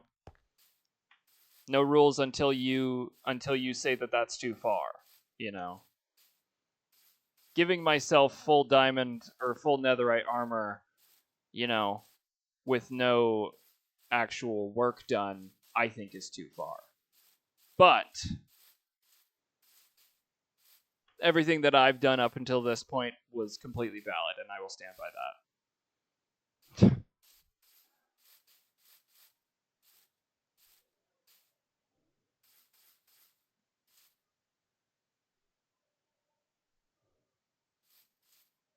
Whoa. 720. No. Oh, 454.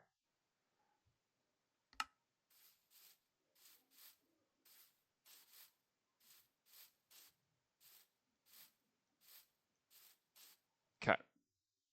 Holy #1 rule in Minecraft. All right. If I die, I deserve it, low-key.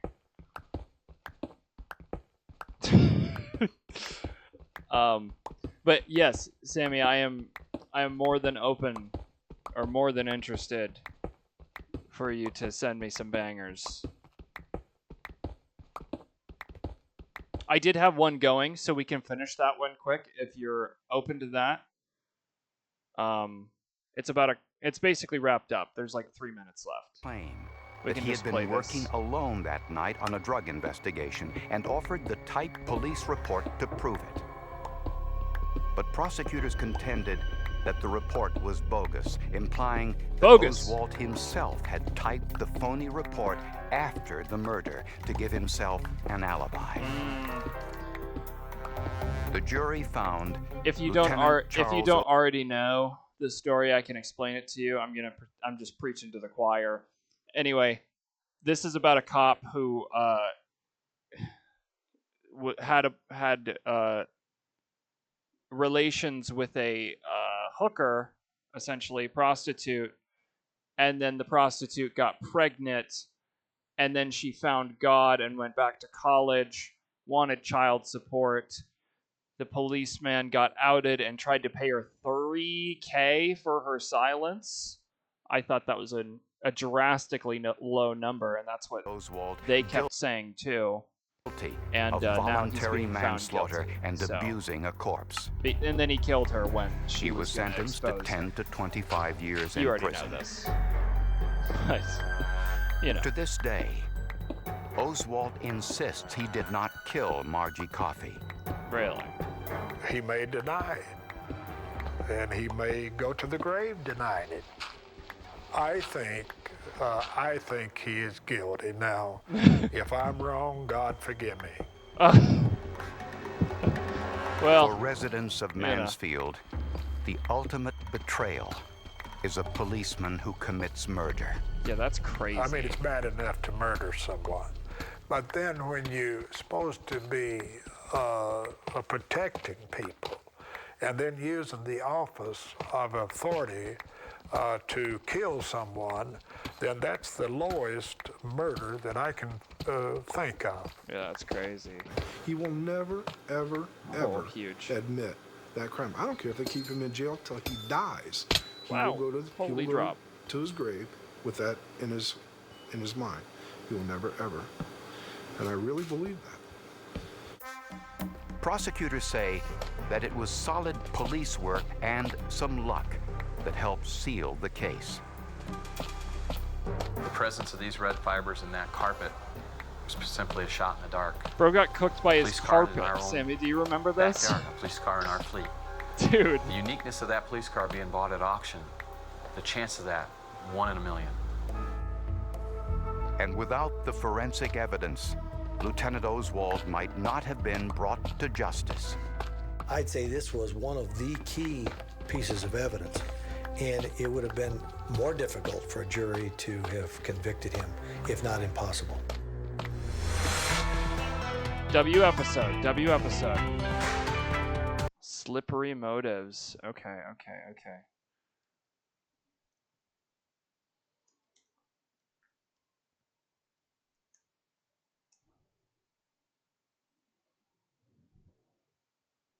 Here we go. Lock in, chat. It's a Sammy suggestion. While on a business trip in 1986, Ed Post spent the morning jogging near his hotel in downtown St. Louis. When he returned to his hotel room, he discovered his wife dead in the bathtub. The medical examiner ruled the death was by drowning, presumably accidental. But homicide investigators weren't so sure.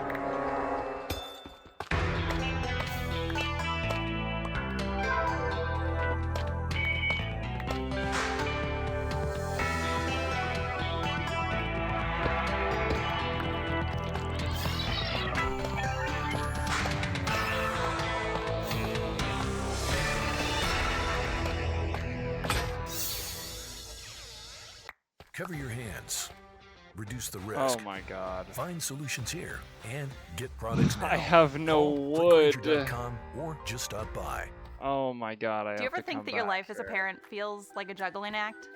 With Purdue Global, How much the juggling calcite do act I have? just got easier. Stack and a Because half? Purdue Global is Not fully even. online, classes work with your L schedule. ad So being a in mom the and chat. Fucking skip it. Jesus. Sorry. Ed Post met Julie Thigpen when they were both students at the University of Southern Mississippi in the 1960s. God damn. They married in 1967, had 2 daughters, and moved ad, to as New Orleans. always. Ed went to work in the real estate business. His outgoing personality and sophisticated manner made him a successful salesman right from the start. I thought Ed was a good fellow. What you'd expect a real estate salesman to be, kind of relentlessly cheerful. After a few years, Ed Post became part owner of the Wagner Oh, Truax hold real on. estate firm. This came to mind once, and sorry. I don't mean to cut off the story because I know you want to hear it, but I think this is a funny way to think about these streams. Do you ever think of these streams as like your own personal, like one-way FaceTime? like you have zero obligation to be here. You have zero obligation to show your face. But I'm always here just chilling. You know? Yeah. Well, that's good. Oh, I have so far to go. Okay. Lowest cortisol FaceTime. No pressure to even, I mean, yeah. Jester maxing. I'm just here just trying to have fun, and you just get to join in and laugh, or, make fun of me or some shit. Like, genuinely, what more could you possibly need? Absolutely nothing.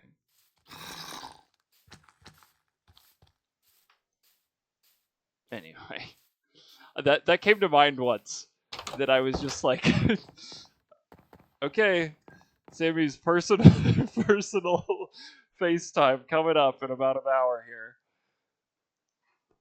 But but I don't want you to think about it like that I say that in a negative way. I'm just as excited as you are to have these streams. I mean, seriously. It's huge W. Yes, you are so welcome. You are so welcome. I'm happy to be here. And I hope you are too,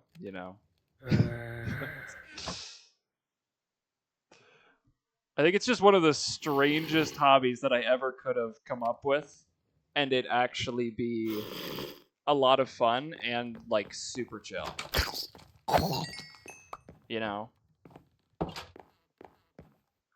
Like, I literally just like, my afternoons are just like, go to the gym, play games, stream it, talk to you. What more could I possibly need? You know what I mean? Genuinely. Okay. Let's get back to the episode in about half a second once I make a new diamond pickaxe. Alright. Calcite time, chat. Calcite time.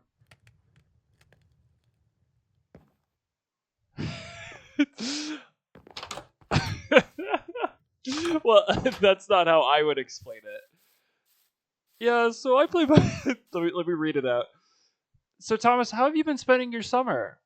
Oh, yeah, so I play Minecraft and I listen to, like, true crime shows. Like, Forensic Files? Yeah, like that. I do that because my autistic friend makes me do it. She forces me to. I have zero free will in any of this. And then they just go, "Oh, that's nice. Yeah, that's great. I'm glad you're having fun." Right. I so am, though. Like, in a total teenager way of saying this, other people just won't get it. Like somebody, like friends that know streaming will get it. Adults will have zero fucking clue how to react to something like this. They'll just they couldn't understand. You don't get me, Mom. You don't understand me. Let me stream Minecraft to my autistic friend. Sorry, I don't know where that voice came from, but no, but seriously, like, older people genuinely would not get it. Like, I don't know. Their, like, brains are so fucked up that they, like, think that anything other than what they do is stupid. But they do the same shit, just in different ways. Like, they're playing Candy Crush while watching, some shit on the TV. We're just doing it all together, but now there's a face cam and it's on a different application. Old people love to make fun of newer generations, but we're all doing the same bullshit to pass the time. We're just doing it in a different way. Yeah, at least yeah. Myself? Who said that? The voices. Sorry. Yeah. Like, but anyway, yeah. No, it's like, most of the time. What? No, there's always people here, right? Right? Alright, stop it. This is stupid. But yeah, no, that's... I don't know. I am dreading the day that my parents walk in while I'm streaming and like say, "Why are you yelling so loud? It's late." When I'm streaming this weekend because I can't miss a day while I'm back home. Anyway, and then I'm just gonna have to explain to them why I'm doing this, and then they're just gonna be like, "What? Like, okay, but like, why?" And then I'll just be like, I don't know. I'm having fun. I've always wanted to do this YouTube shit just for fun. I always thought that my sense of humor would like only hit with the right kind of crowd. I didn't, you know. Not that this is like a depressing comment, but like all through like elementary school, the number one compliment that I would get above anything else was that I was funny, right?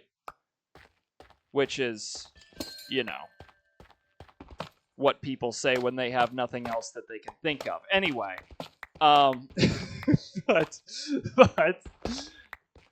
but I did always grow up thinking that my sense of humor clicked with most people. So I was kind of like, well, shit, maybe I ought to do something with social media.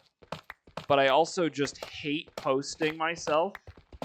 Like, oh yes, look at me, I'm so cool and my life is the best. Look at me, look at me. No, that's never been the kind of person that I am. I don't get that mindset. I can get it in terms of like gaming. Like, look at me having fun. I'm having the time of my fucking life here. That's it. I'm not trying to be performative. I'm not trying to tell y'all about my Ferrari or some shit. I don't have a Ferrari. Trust, Chad. If I had a Ferrari... I'm kidding. But, like, that's kind of how I feel. I'm just hanging out. I'm not trying to be here, like, flaunting my lifestyle. I don't know. I'm just having fun. But I did always want to do something with social media because I always thought it would be super duper fun to do. Especially if it... Yet? What do you mean yet? You think someday I'm going to start flaunting my life on this stream? Yeah, guys. My Ferrari? Oh. Well. If I get a Ferrari, surely you'd have one too.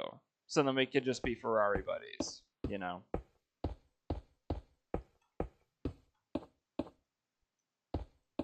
But anyway, what's crazy is I always start these streams yapping to myself, and then I say like, okay, let's go to Forensic Files because I'm running out of things to talk about. I'll start the video literally just past the intro, and then I'll pause and be like, you know what I think? And then I yap for like 20 minutes straight. And then I'm just like, oh shit, we got a Forensic Files episode to watch. And now we are at that point, so I'm glad you enjoy it. I'm glad you enjoy it. But anyway, speaking of that exact scenario, let's get back to the video. Once I get to the top of this hole. Okay. God damn. Julie post like we made it a minute and 40 in before I paused and started talking again.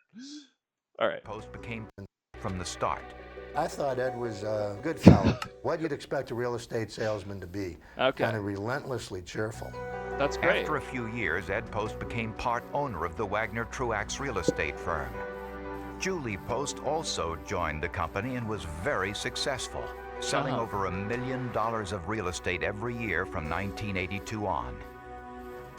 In June of 1986, the Posts attended a real estate convention in St. Louis, Missouri at the Omni Hotel at Union Station. On the morning of June 3rd, Ed Post decided to go jogging before the meeting started. He said he drew his wife a bath and woke her before leaving around 7 a.m. Drew her a bath. Julie? Sorry. Julie, it's time to wake up. Stop it. Stop it. I don't want to. On his way out, he thanked the hotel's concierge for a suggestion she made to the Posts the day before. Really wonderful. Oh, I'm so glad. It's a wonderful place. If there's anything else I can do for you, just let me know. Positive affirmations. Oh, help my stay L ad. grounded On and off the pitch. Holy I am fuck. successful. It's about fucking soccer. I can't even skip it. Full unskippable 15-second ad. Business programs Oh aren't built my alone. god. Hello, sir. You having a nice stay? Yes, I am. Thank you. Have a Oh, nice ride. yes. Sure. Ed Yes, I Post am. jogged past Busch Stadium, around the city's famous arch, and returned to the hotel at 7:40. How was your run, sir? It was great. That's terrific. You had a great workout. It was fucking Have a nice day, awful.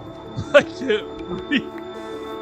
I'm sorry. When he entered his hotel room, he said he discovered his wife lying face down and unconscious in the bathtub.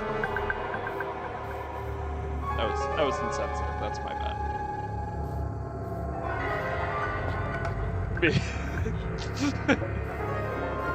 After pulling her body from the water, he called for an ambulance at 7:43. Bathroom, could you send an ambulance, please? Ambulance. Sorry. It looked as if Julie Post lost her footing and grabbed the towel ring which pulled out of the wall. At the hospital, Julie Post was pronounced dead. She was 39 years old. The autopsy revealed that death was due to drowning. Ed Post immediately phoned his brother, who was a lawyer. Together, they photographed the broken towel ring and wall mount for a lawsuit against the hotel. His brother told a policeman here in St. Louis, I'm going to sue him for $450 million. You watch. Whoa. Ed $450 Post million. was convinced that had it not been for the faulty towel ring, his wife Julie might still be alive. You thought the towel ring was the reason? After Julie Post was pronounced dead, an autopsy was performed in St. Louis before the body was transported to New Orleans for burial. The autopsy found no sign of alcohol or drugs in her system. There were no skull fractures or bleeding in the brain that would have been present if the victim had been struck in the head before drowning. In short, the pathologist could find no evidence of foul play. I was certainly not convinced that it was an accident. On the other hand, I couldn't prove that it was anything else. I mean, On the who death just freaking certificate, dies the in manner a... of death was Who drowns undetermined. in a bathtub? When the St. Louis Post-Dispatch reported the chilling news of like Julie that. Post's death, there You were know? some interesting reactions. D. Joyce Hayes was a prosecutor in the district attorney's office. Her husband, Gary, was a detective in the St. Louis Police Department. Dee had just read an article about a woman who had drowned in a bathtub at the Omni Hotel, and she said, Gary, make sure you read this. It doesn't sound right to me. We both read the article and looked at each other and said, nah, no way.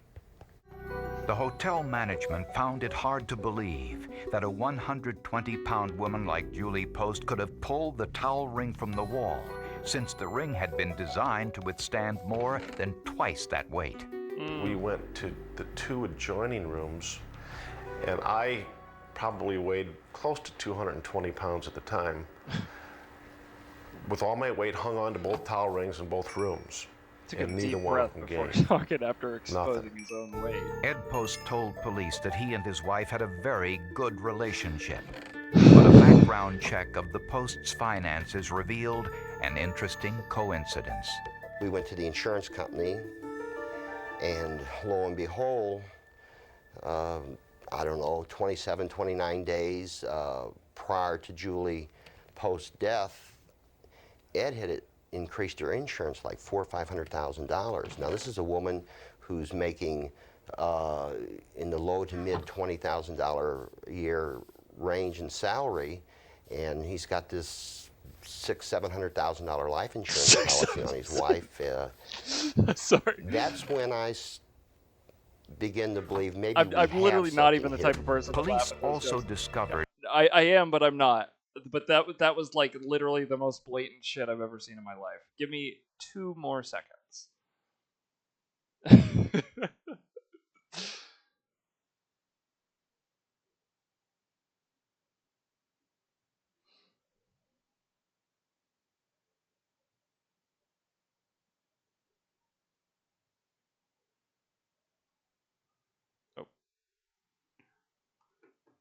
that Ed Post really wife. That's when I begin to believe maybe we have something here. Police also discovered Oh my god.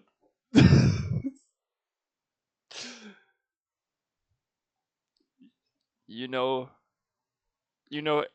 every single tendency of mine. I love it. I love it.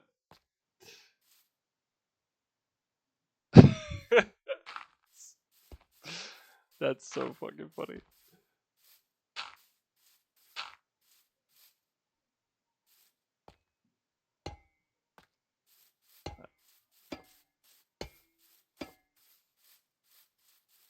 No, it's fine. It's fine. Here. Here's what I can do. I think this will make it. There we go. No, it's just fine. Bang. Gone.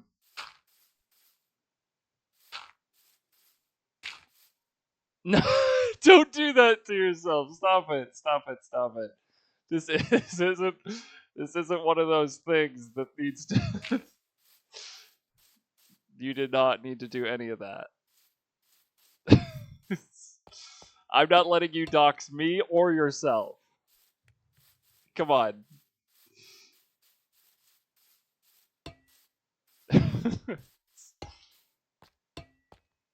Self-dox is crazy. Why don't you just put your credit card information in it while you're at it? Oh, they can try. Genuinely, yeah. Actually, you know what? Let me show the message again. Y'all can try her. Y'all can try her. She'll beat the shit out of you, for real. Oh, okay. Alright, that's great. I didn't think you were... Alright. Yep. For sure, for sure. God. You really have so much confidence that there's not a single other person in this chat that would care. There isn't, because I can read the number on the viewers tab. But yes. But yes, I was saying goodnight to my parents. They left. There's always some lurker. And okay. I've realized that lurkers are like almost the backbone to every popular person ever. You did scare them away with like your whole name, or maybe it was you saying that you're jacked. They thought that they could get you, but you're jacked, so they left. I think that's it.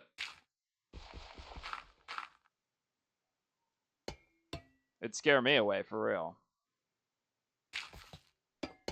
You are jacked as fuck.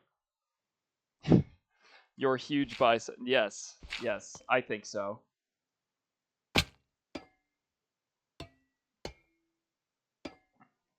Yes, your huge biceps or your triangle Dorito back.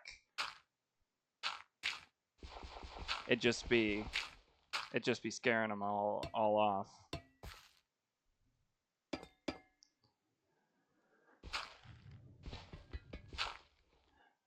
Can I say something about my own physique that maybe is like I don't know if it's like wrong to say, but it's also like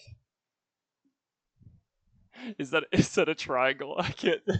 Yeah, that is genuinely you. That is genuinely you. I don't know how you got your frame so perfectly onto an emoji, but they did. Is that just the Sammy emoji? I think that must be.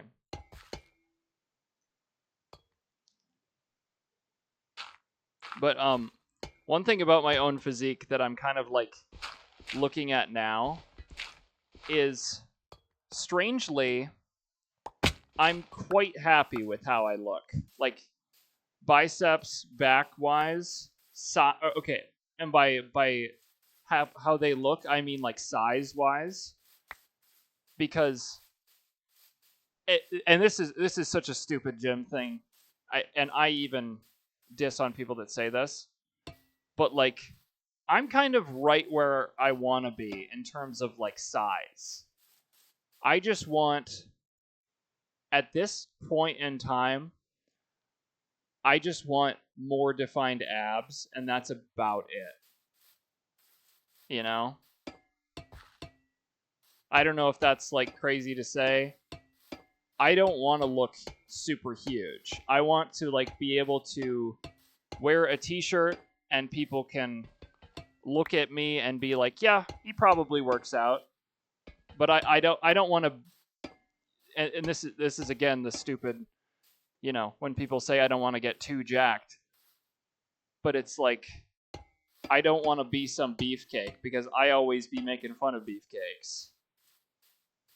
You already there.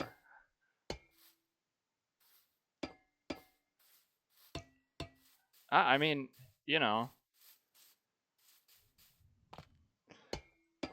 I don't know. I set like a goal for myself a long time ago that I was just like, I just want to like be lean and have.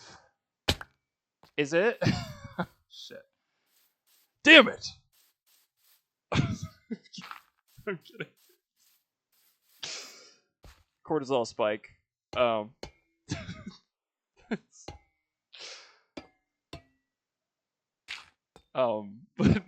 no. Yeah. Let's see. 1, 2, 3, up. Yep. Okay. Oh wait, what the fuck? Oh shit, chat. Fuck me. Wait, I might have done something wrong. Uh-oh. No, please. Oh, hold on. Hold on, everything's okay. Is everything okay?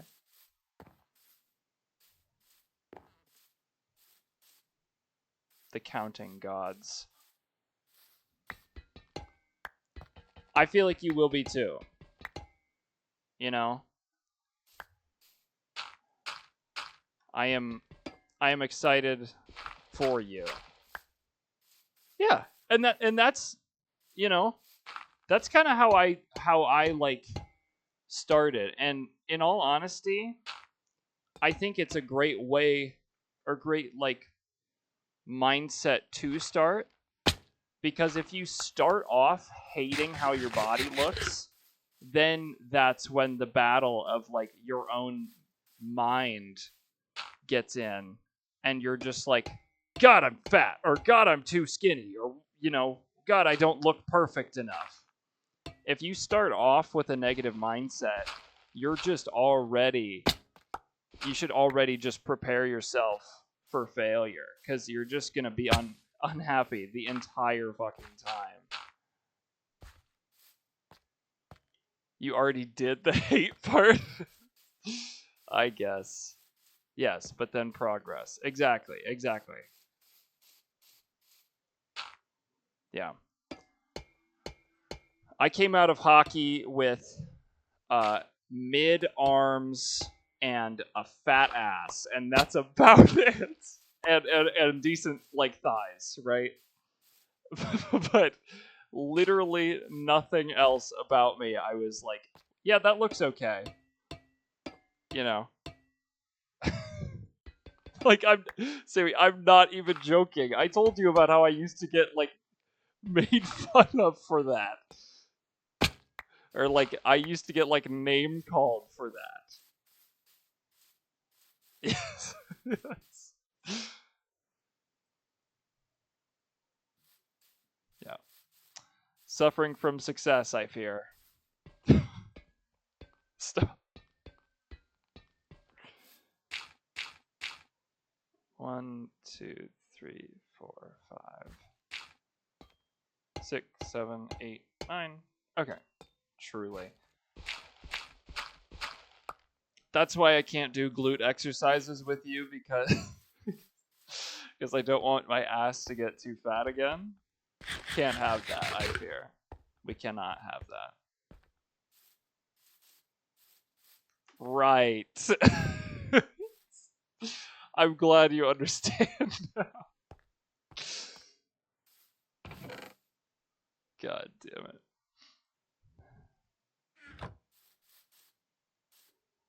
All right.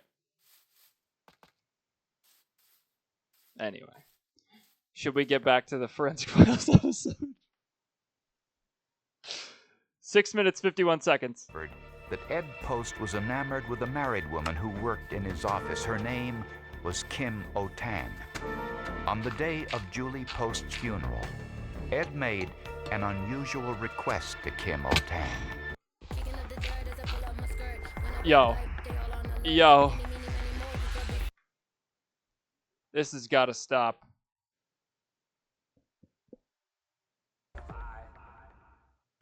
Come on. Oh my god. Kim Otan They're had punishing me for pausing. a twin sister. By giving me And at the double time ads. of the funeral of Julie, Ed Post said to Kim Otan, maybe when this is over, you can set me up with your sister. What? And that seemed a most inappropriate thing to be saying, and particularly saying at the time that was alleged to have said it. Police were also suspicious about the way Ed Post told the story of finding his wife's body. The story never varied, almost as if it had been rehearsed. St. Louis police tape recorded those conversations. And then when she came over the edge of the tub, being as wet as she was in the water, it was then at that point, once I got her partially out of the tub, I was not prepared for what happened next, which was she literally slid out at that point.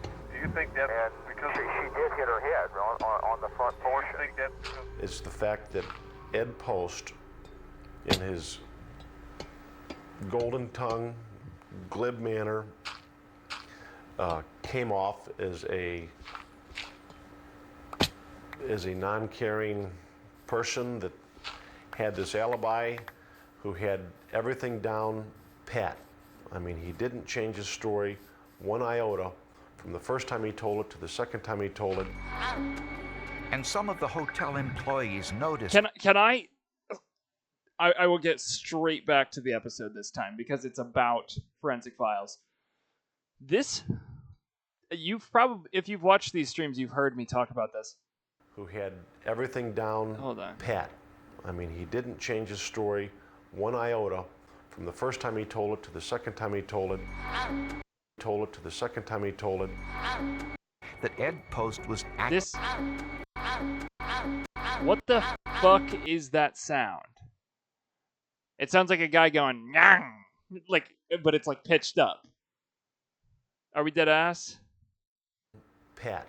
I mean, he didn't change his story one iota from the first time he told it to the second time Am he I the told only it. one? Am I the only one to hate that sound effect? And some of the hotel employees Or is there noticed or is there something I'm missing? that Ed Post was acting suspiciously on the morning of the accident.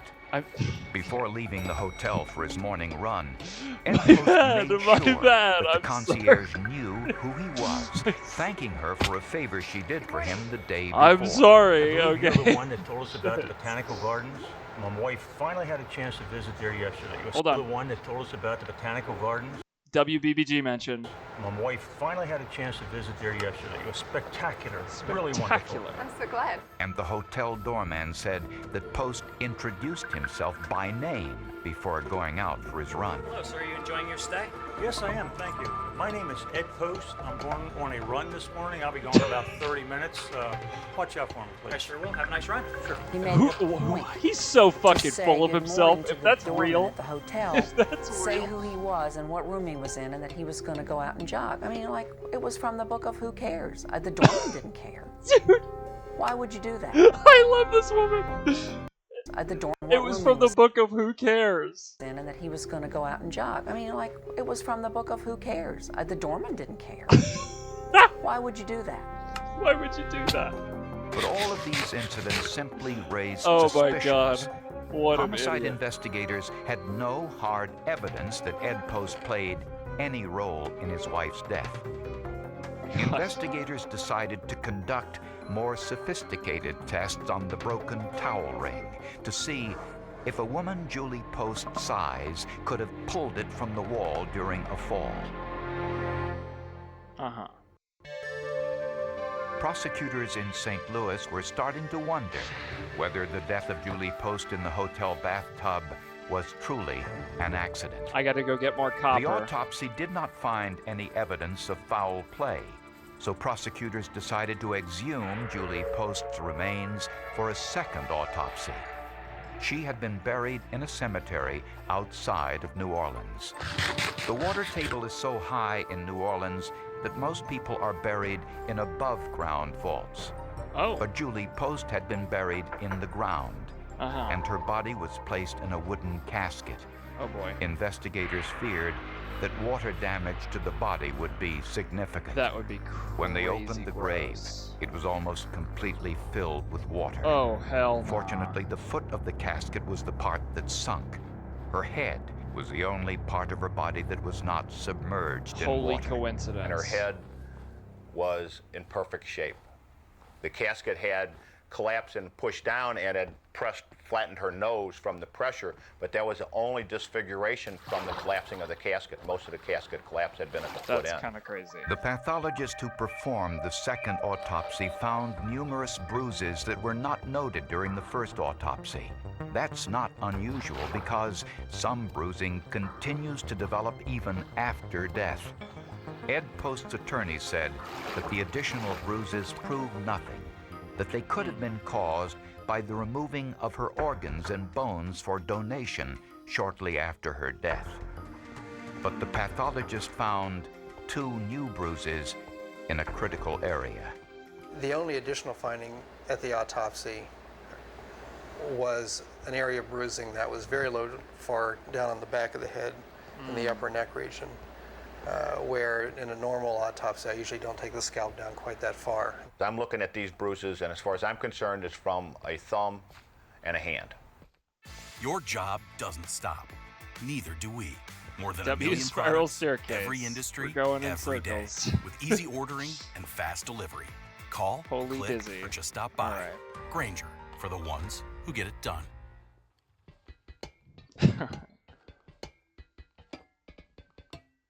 I just realized I got hit with more ads. Going back to school Oh, doesn't mean fu- starting oh, from and mo- scratch. At Purdue Global, the learning you have gained through experience. Fuck you. If you're holding somebody underwater, you got to hold them by the base of the neck. You're going to drown. Next, prosecutors turned their attention to the metal towel ring found inside the tub next to Julie Post's body. The towel ring was attached to metal studs inside the wall with 1.5-inch screws. The ring and wall mount had been designed and manufactured to withstand hundreds of pounds of force.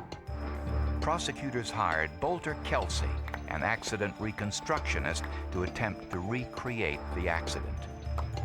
Kelsey conducted his experiments at the Hotel Omni, in a room with an identical towel ring attached to the wall in the same way as the towel ring in Ed and Julie Post's room. And for the test, Kelsey used a woman who was the same height and weight as Julie Post. Kelsey asked the model to simulate a fall by grabbing onto the towel ring with all of her weight. Nothing happened. Then she was asked to wrench the ring back and forth. Again, Nothing happened. nothing happened. What we found was that doing some calculations based on what information we had on the ultimate strength of the ring, that we could not remove it, or a person couldn't remove it at that size, unless she fell about 64 feet and grabbed the towel ring as she went by. And of course, Crazy the hotel room calculation. has an 8-foot ceiling. So there's no way that Naturally, of course. Finally, as a last resort, Kelsey asked the model to use both hands to remove the towel ring in any way she could. Okay. After considerable effort, the ring came off. Oh, okay. The concept that Julie Post somehow grabbed this towel ring during a fall and pulled it off the wall not gonna was happen. impossible. Yeah. It could not physically have happened that way. Next, prosecutors sent an identical towel ring and wall mount to Dr. William Wines, a professor of mechanical engineering at the University of Nebraska in Lincoln. Holy Mechie Dr. mention. Wines was asked to determine how much force Sammy, this was could be, required to remove the towel ring from the wall attachment. Those tests revealed that it took between 480 and 500 pounds of force to remove it from the wall. It was also obvious very early on the testing that those types of modes of force application, straight pulls, pulls down, clearly didn't match the evidence. The deformed towel ring, the failed towel ring, didn't look anything like the towel ring in question here. The base plate had damage underneath the stem, and on the left side, the towel ring itself also had been damaged. No, Dr. not Wines baby performed zombies, 23 bro. different tests I can to only do reproduce them the damage when found they're on the base alone. plate and towel ring, all without success. But on test number 24, Dr. Wines produced something very close. That test indicated that the towel ring was removed from outside the bathtub. Our conclusion was that it was taken off the wall by someone with considerable strength, and it was, the type of action where one would grab it and pull outside the tub, and it was. If you look at the location of it, it would be consistent, for instance, with someone like putting their foot on the edge of the tub and grabbing the towel ring and then pulling it off out toward the outside of the tub. Prosecutors Trying now to imagine had it, Chad. It's not scientific working. proof that Julie Post's death was no accident. We've been knowing this. Or we've been In thinking 1986, this, at least. New Orleans was going through its worst economic downturn since the Great Depression. Many local businesses were affected, and real estate was just one more casualty. Ed Post was 10% owner of the Wagner Truax real estate business and was responsible for 10% of the losses, which in 1985 and 86 were substantial. And the Post's marriage was going through a downturn of its own. Friends said that Ed and Julie fought frequently, fights which were sometimes physical. And Kim Otan, who worked with the Posts, said that Ed Post had made advances towards her in the months before Julie's death. What? I think that Ed fell in love with Kim Otan.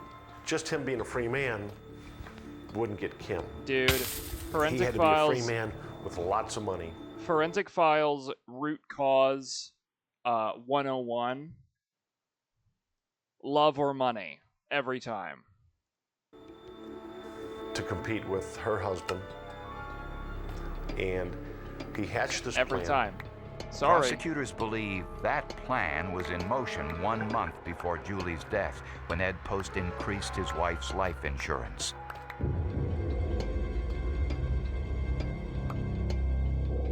Sorry to say. On June 3rd, 1986, before going out for his morning run, prosecutors believe that Post drowned his wife in the hotel bathtub.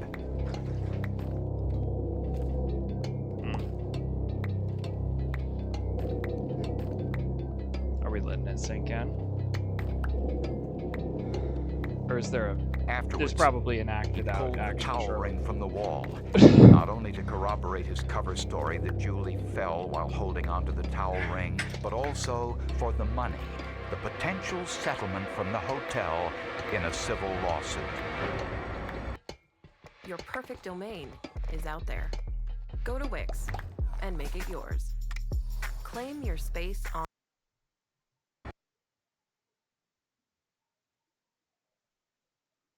After the murder, Post made sure to speak with both the hotel concierge and doorman to cement his alibi. Yes, I am, thank you. My name is Ed Post. I'm going to be going on a run this morning. Thank you. The whole business with the towel ring, which is really what killed him, not literally, but figuratively. You know, he had to go pull that off the wall. He had to go pull that off the wall so that he could set up a lawsuit against the Omni Hotel and get more money. The greedy SOB. 3 years after Julie Post's death, Ed Post went on trial for first-degree murder. Ed Post pleaded not guilty and took the stand in his own defense. Ed's demeanor on the stand, I think, could best be described as follows.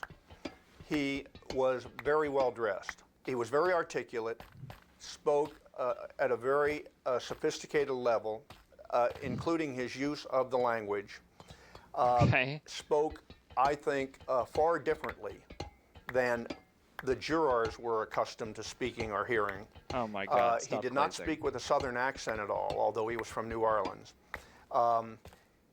And he came across, as Ed often came across, as condescending. And I think that those things did not play well.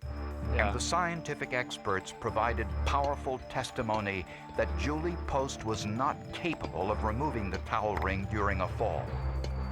It took the jury less than a day to reach its verdict.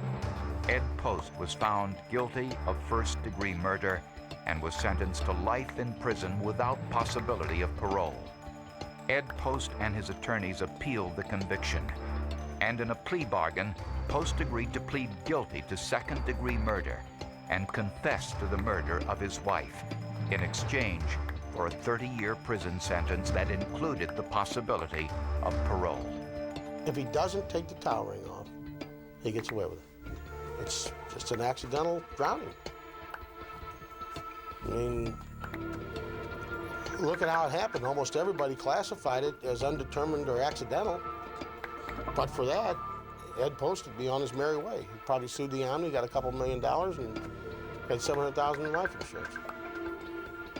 We wouldn't even know who he was.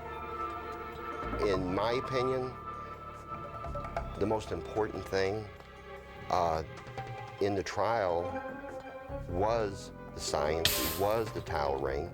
When you can show that it was wrenched back and forth until it broke or until it came loose, that convicted him. If he would have left that out of there, he might be a free man today. W episode. Crazy plot, though. Weird guy for real. Weird guy. Wow. Huh.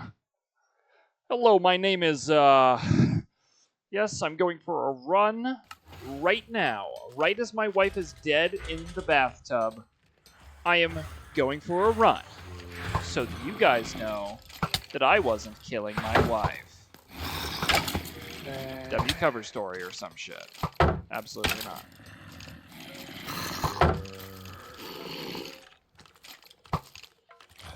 What's Brett doing? He's trying to 360 me. All right. Demi, are you still here? Oh my goodness. I am Ed, and this has been my alibi. Yes.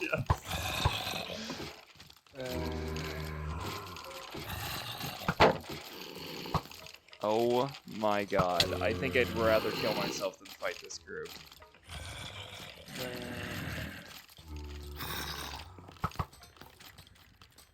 Holy kill myself. But the copper, chat, but the copper.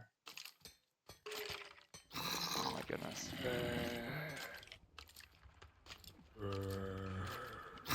Okay.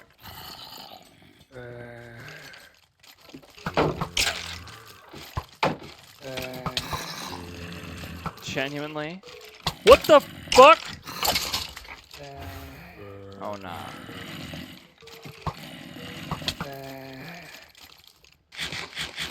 Oh my god.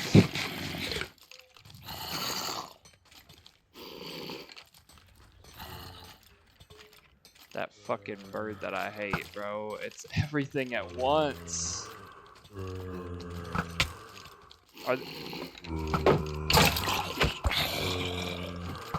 of the skeletons are shooting each other. Huge.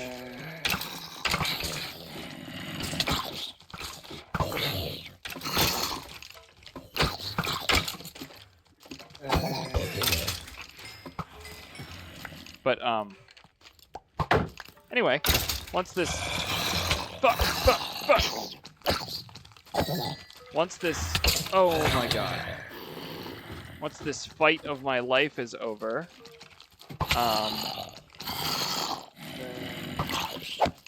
I would love if we could suggest another episode. No pressure, but like, you know. I think you said you at least had a few. So I will.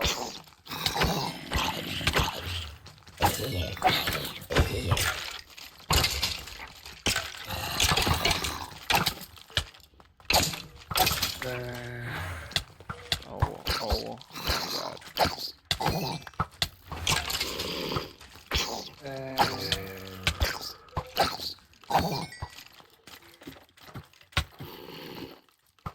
Missing pearl. Okie dokie. Hold on. Give me just 2 seconds to clear this up quick. And then I got you. I promise. Oh my god.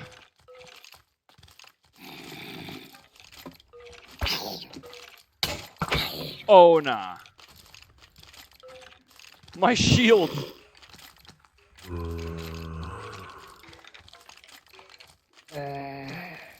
For fuck's sake, dude. Climb up the ladder. Okay. Yeah. No, that's fine. That's fine. You should probably genuinely, if you come here, there will always be a full stock because you unfortunately have got me hooked.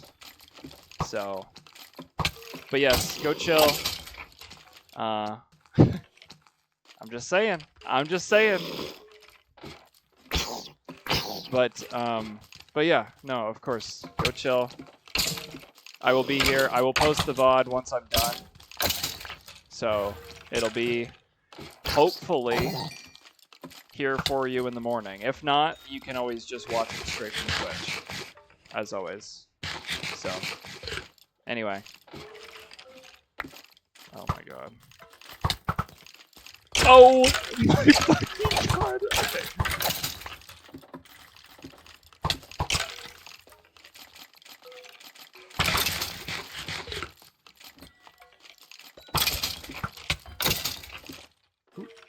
Bitch. Why are skeletons so good now? They're like wall peeking. They're like fucking trigger peeking. They're like doing this weird shit. But anyway, Sam, if you're still here, have a good night. You know, I will of course be here, probably till like 10:30 or 11. So, talk to you later.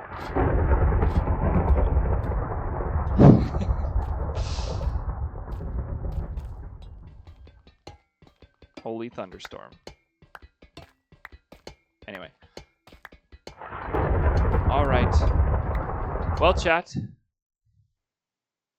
Let's watch this next suggestion. Missing pearl. Wow, I can't spell pearl. Jesus. Missing pearl. Missing pearl forensic.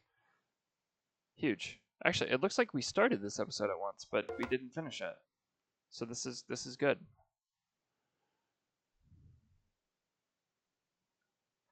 W other parent text.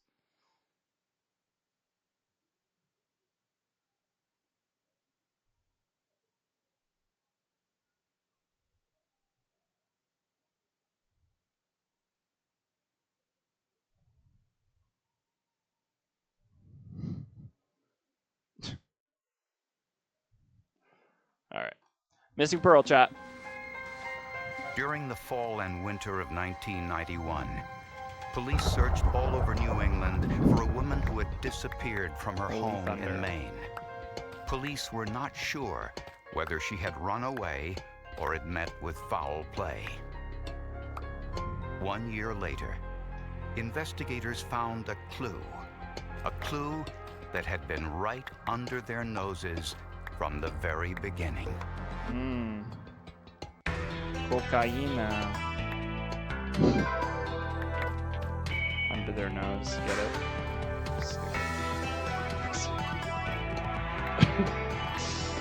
Holy idiot tries to make joke for the 27th time and it doesn't work. Shit.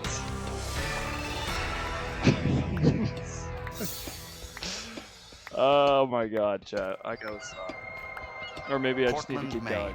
That's how I get the better. largest city in the state, and at one time, its capital. Okay, that's unnecessary. It's a deep water port on Casco Bay. Strike lightning again if I'm not funny. Ocean, which explains its role as a major fishing center. W. Pearl Smith worked as a fish packer. Every day, she boxed crates of fish for shipment around the country. It was hard work with little pay. After work, she was a frequent customer at a bar near the docks. She was a regular there, as was Bill Bruns, a man 13 years her senior. Bruns was a trucker. His job was 13 hauling years fish older from than Maine her? to Montreal. Her senior. The two had a lot in common. They liked to drink, and they were unlucky in love. Pearl had been divorced 5 times, and Bill's third marriage had just ended. They fell in love and were married in the summer of 1986. Brother. Their relationship appeared to be close. They met for lunch each day at this restaurant on the docks. One singular restaurant. But on August 13th, 1991, Pearl's daughter called police to report her mother missing. She Check said the Pearl freaking failed to restaurant. show up for a family gathering she had been looking forward to. My mother was very loving, very caring, everybody's best friend. Gosh, like I said, she'd give her shirt off her back for anybody, you know, and she was always there when you needed her. She never let you down. W. South Portland detective Linda Barker was assigned to the investigation. I know Linda's about to throw down. At the Bruns' home, she noticed that none of Pearl's clothing, jewelry, and personal items were missing. And her prized possession, a black Cadillac with vanity plates reading Pearl B, was still in the garage. Pearl really loved her Cadillac, and she very rarely went anywhere without it. And that was one of the things that Elaine was very concerned about, that her mother left, but left her Cadillac behind. The car being left behind in the garage said to me that my mother never left the home. If my mother had left the home, she would have been in the car. That's valid. So my daughter lives out of town and I have a few friends out. Bill Bruns told police that he and Pearl had an argument, and afterwards, he left for Chinese food. Okay. When he returned home, Pearl was gone. But he said he wasn't worried, since she would occasionally leave with no explanation. It was not unusual for Pearl to leave home for 2, 3, 4, even 7 days at a time. She would go and stay with friends in Old Orchard or with family members. So, yeah, it had happened in the past, and it was not unusual. Right. But with her car still in the garage, how did she leave? Police All right, called guys. the airlines, bus, and taxi services, and there was no evidence that Are we Pearl seriously Bruns not had gonna left like town. think about, or is Bill that the Bruns obvious told answer? police that his wife probably ran off with another man, and Oh, the police brother. chief agreed. Agreed. Chief Swartz did not believe that my mother was a missing person. He believed that she was a drunk who may have possibly ran off with another man. Oh my God. He knew my stepfather, Bill Bruns, personally. Elman and He Jack. believed that Bill was not the type of person that would do anything to hurt anybody. Right, right. And he had made such a statement to Christine Young, the reporter, at one time. Jesus. He said, she was an alcoholic. She'd been married 6 or 7 times. She probably ran off with one of her ex-husbands. I said, well, what about her current husband? Could he Again? be involved? He goes, nah. I've known him for 20 years. Couldn't be him. Days passed, and then weeks, and Pearl Brun's family feared they would never see her again. Oh my God. A whole nother section. In the port for city all of the copper in Portland, the world. Maine, police continued their search for 48-year-old Pearl Bruns. Oh yeah. How about the phone bill? Prosecutors How about the phone were suspicious bill? of Pearl's husband What since the he hell? hadn't reported her missing. Mr. Bruns' behavior in this case was peculiar. If you came home one day and found your wife was gone without any explanation, what would you do? What would any of us do? Bruns did nothing. It was Pearl's daughter from a previous marriage who called police. Let's try to just I finish knew off that this my mother would stack, have been in and we'll go. contact with me, so there was no doubt in my mind that my mother was no longer alive. My mother was the type of person that would have gone to great lengths just to be able to contact me or my daughter. Pearl's suitcase was found partially packed on her bed with high-velocity impact blood spatter on it, consistent with a striking blow to the head. The blood that was on the suitcase, there was a high velocity blood spatter, low velocity, but also smears of blood on the suitcase, indicating that the blood came either from cast off of some kind or possibly during a struggle, somebody struck with a weapon of some kind. In the days before her disappearance, 2, Pearl Brun spent 3, an and we're increasing out. amount of time in her favorite bar. She told friends that she and Bill were fighting mostly about money and that she was depressed. Money, Jack. It's always fucking Once money. news of Pearl's disappearance hit the local media, tips poured into the police. One of Pearl's friends said he thought he saw her walking along the docks late at night, but none of the tips panned out. The case stalled until 6 weeks later, when a hiker on the Appalachian Trail 200 miles away in New Hampshire found Pearl Bruns' purse. No way. But the pocketbook was found right near where the body of another murdered woman had been found a year or 2 before that, in the exact same area. And that woman's murder, to this day, has never been solved. What? All of my mother's identification and everything was in the purse. They described jewelry to me and stuff that was in the purse that was definitely my mother's. A search of the area uncovered nothing more, but police now listed the case as a possible homicide. Oh my God. So I was thinking it might be possible that my mother's body was somewhere out there also. It was laid there in open view with her personal belongings, driver's license, jewelry, and money inside the pocketbook, with blood spatter on the outside of the pocketbook. Somebody wanted us to find that pocketbook. Meanwhile, Detective Barker went back to the Bruns home to question Bill Bruns further. When she entered the Bruns home, she noticed something new. I remarked to Bill Bruns, "Gee, Bill, you've got new carpet." And he denied that. He said, no, this is the same carpet. And I said, well, you've had the carpet cleaned. And he said, no, I did have it cleaned. Oh, brother. He said, I just sprinkled it with this rug refreshener and vacuumed it. And I was really astounded because it was sparkling clean. Because bro got a new carpet because his wife's freaking blood was on it. Neighbors said Fuck. they saw Bill Bruns struggling to get a carpet steam cleaner into his house. Why would Bruns lie to police about shampooing his carpet? Pearl's daughter confronted her his stepfather carpet. with her suspicions. Sorry.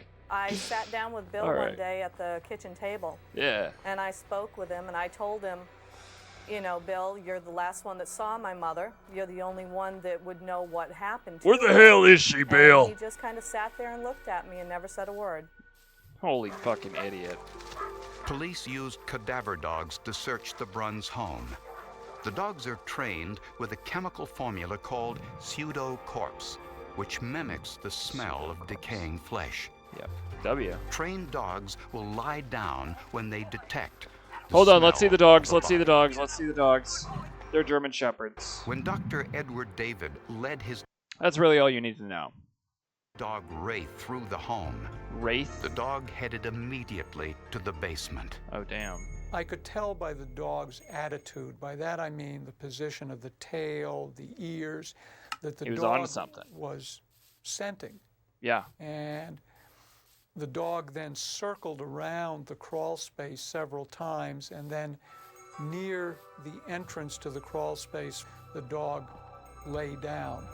I need scaffolding, Chad. That's kind of what I need. Detectives began to excavate the area identified by the dog, confident that the mystery of Pearl Brun's disappearance had finally been solved. But to their astonishment, they found nothing. What? After months of searching for Pearl Bruns, the only clue to her disappearance was her purse found along a hiking trail 200 miles away in New Hampshire. A cadaver dog identified the scent of human remains in Pearl Brun's basement, but the excavation turned up nothing. A serious setback for investigators. That sucks. The investigation was a frustrating investigation because it was going on for so long. Yeah. At some point during these kinds of investigations, you do reach a conclusion just based on common sense. Things aren't right. This Yeah. lady's dead. And What can you we've got to freaking do? prove what happened and who did it. Yeah. There was speculation that Pearl's body may have been dumped at sea. Perhaps. Or somewhere along the highway Bill Bruns traveled every week on his trucking route. Bill drove refrigerated trucks. He hauled Chad, fish how long has my kitchen light from been Maine to Canada. Why didn't In y'all some tell of me? our minds, we thought, how perfect.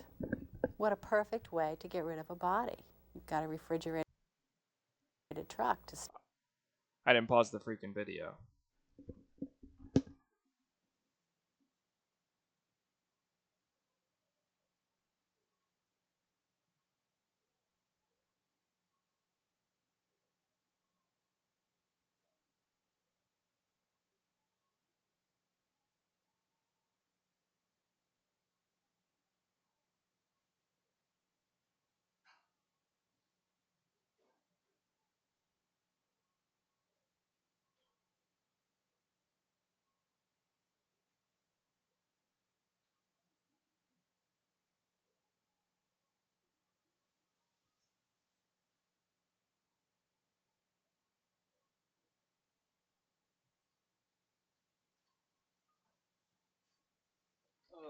Okay. W water, W actual real water.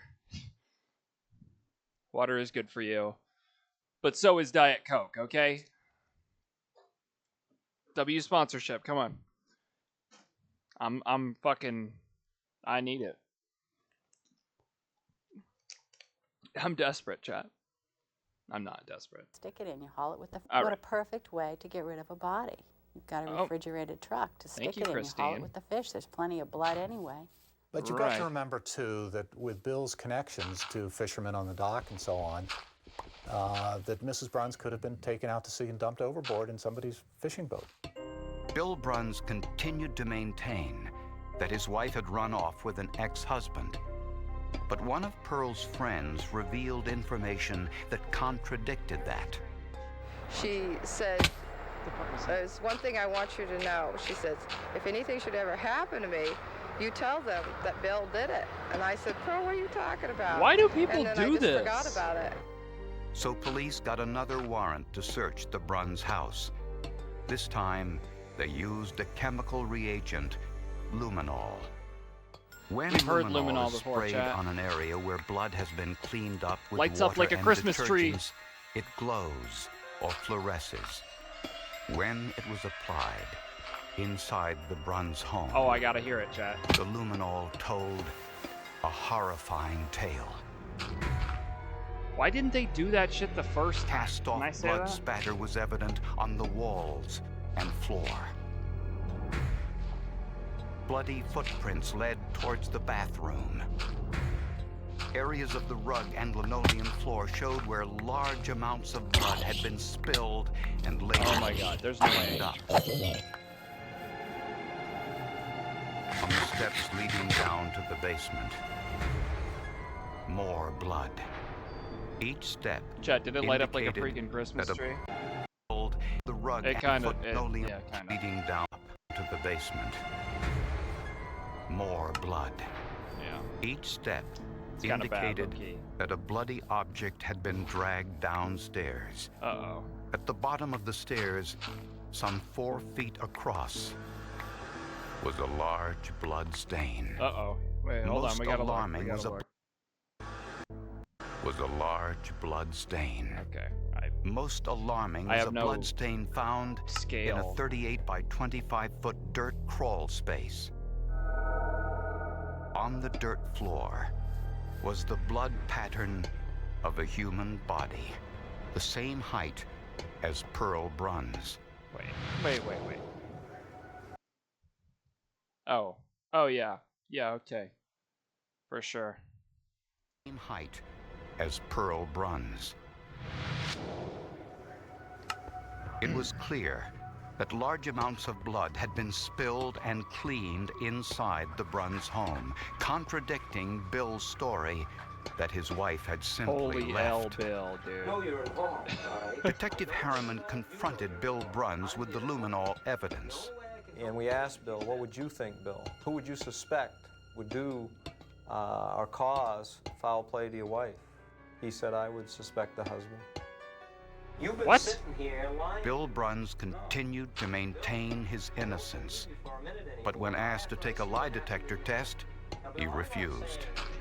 Police were not sure what to do next. Chat. They had already excavated the basement. Chat. I know this was in the 1980s or 90s, so they didn't know that that shit doesn't work or barely works. Most of them are completely inconclusive. If you are one in GTA, and they start talking about a lie detector test, not giving you tips, but if Ariana Grande can get on one and lie about shit, so can you. I don't know what I'm saying about Ariana Grande. I was just like trying to recall the last person that I saw take one of those YouTube lie detector tests. Same tech, basically. Nobody takes them seriously. Probably even in forensics these days. I would need somebody to fact check me on that. But yes. Anyway. Floor once and had come up empty-handed. For the next 9 months, the investigation stalled. Until police learned of a new forensic tool, one they hoped would lead them to Pearl Bruns' body. Despite 3 separate searches and a prior excavation of the Bruns basement, police were still convinced that the basement held the key to Pearl I still need Bruns' to do that for disappearance. all of this. We couldn't give up on the fact that there may be evidence down there, but to dig this entire basement by hand was virtually impossible.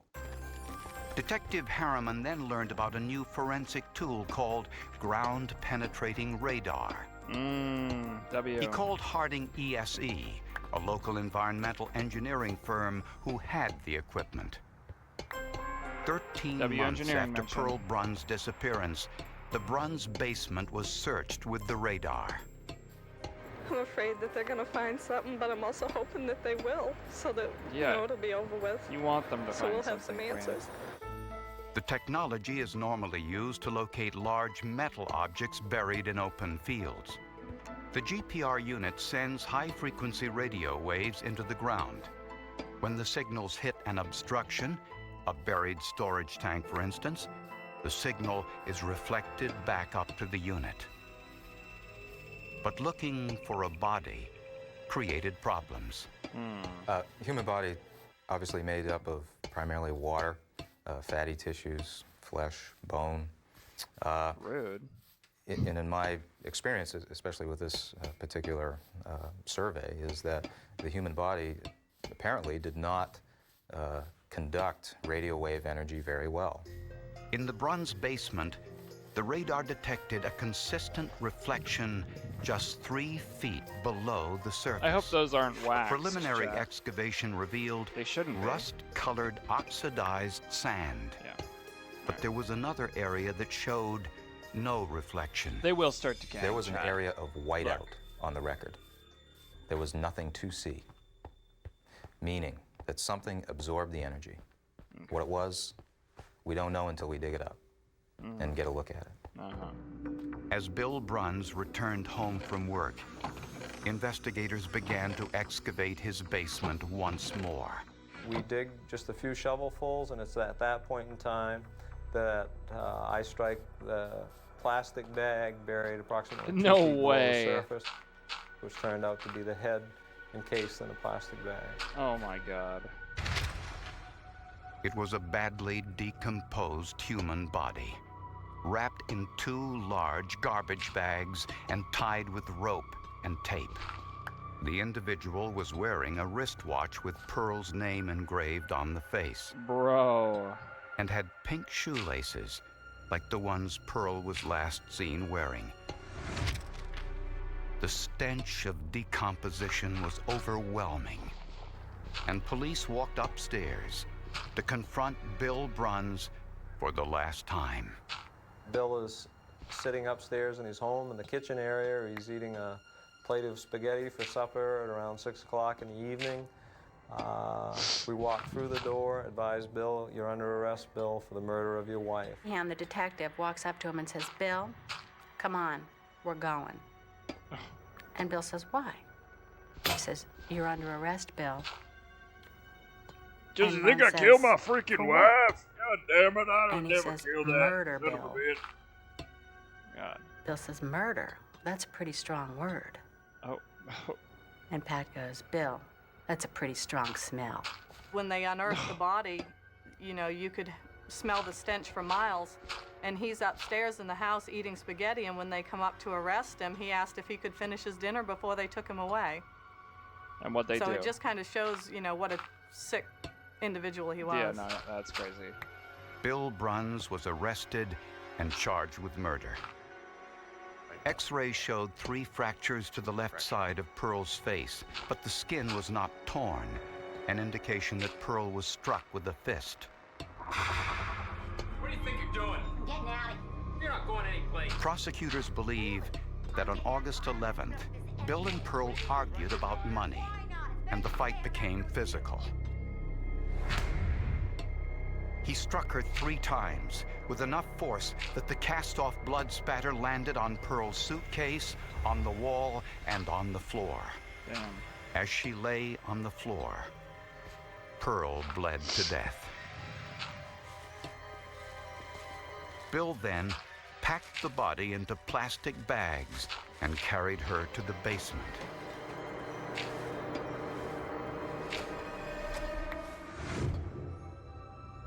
The luminol revealed the path I think we might start clearly going in more and with shows these. where her body So, lay hold on. as he What if dug the grave. Started doing this. The cadaver dog that was correct a about lot. the body in the basement, and the location he identified was only a few feet away from the actual burial spot. I think Police we ought to start believe just that in an attempt one to more throw layer off and the then over. investigation, Bill Bruns took Pearl's purse and left it 200 miles away on a hiking trail in New Hampshire. Damn. Bill Bruns pleaded guilty to manslaughter and was sentenced to 15 years in prison. Without developments in forensic science, such as luminol, ground-penetrating radar, which were used to great effect in this case, I think it is highly likely that Bill Bruns would have gotten away with murder. Ironically, during the autopsy on Pearl Bruns' body, The pathologist found that she had terminal cancer and Damn. would have lived only another 6 months. That sucks. If he had just been patient, my mother would have died of natural causes anyway, and he wouldn't be sitting in jail now. And I just see it as my mother getting the last laugh on him because, like I said, if he had just been patient, she would have died on her own. That is a way to think about that. That's for sure.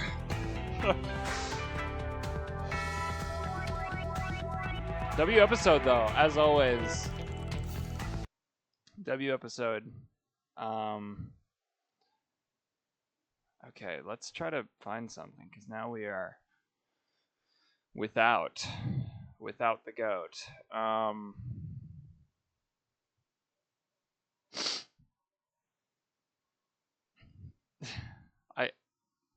My YouTube feed has no idea what I want other than, oh my god, who is not black Jubilee video?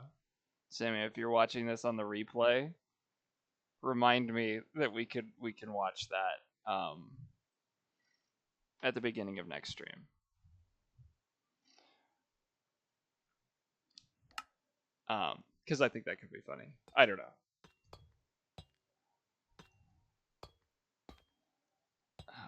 Yeah, okay, and I think we probably... I don't know what I'm going to do about right here. This thing's weird. I kind of want to do it on the other side so that I can get a symmetric look at it. But we do have to do all of this first.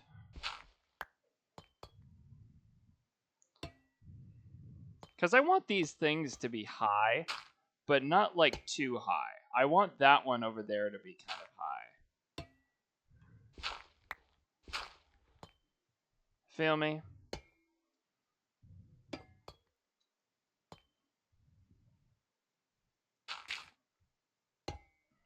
Yeah, so we go in like that.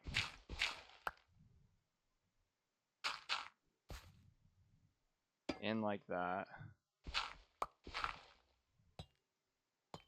And then we kind of have like a... Wait, what the fuck is going on over there? Oh, I just didn't... I went here when I should have gone here. That actually kind of checks out.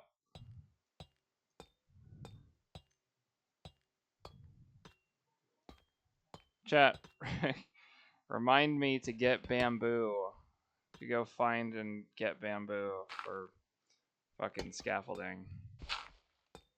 Okay, that looks kind of more right. I'm gonna sleep so that I can see it in day.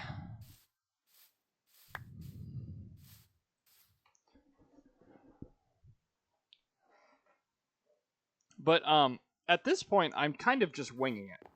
So if it starts to look like absolute shit, fuck you, no it doesn't. Is my answer to that. Anyway. Don't look at me like that, you fucking... Alright, ho. Jesus. Alright. Another one. Another one. Start burning, bitch. Oh, and I'm on fire. Oh, and there's a... This game is rage baiting me all the time. All right.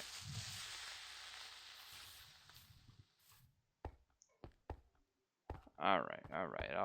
Should we try to just do the other side? Or should we try to complete this side first? I think we have plenty of copper to work with. Maybe we just complete the frame for this side first, just so we know exactly what we're doing. But keep in mind, and by who I'm talking to is probably myself more than you guys. Keep in mind that we want this to be kind of like a tunnel. So I think from here out, I'm probably just going to go straight across That's kind of my mental plan. Here, we're going to go up a little higher. That's kind of also my mental plan. So I think I'm going to start building up right here. So y'all need to go out at least 2. I'm going to maybe here. Why don't we just do it on this one and then see if it looks any good? What's the best angle without going all the way down? Surely here. I think that looks good. Maybe like another one at the 3. Hold on. Trust, I know exactly what I'm talking about. 1, 2, 3, 4, 1. I literally saw it in my brain and then it left. Yep.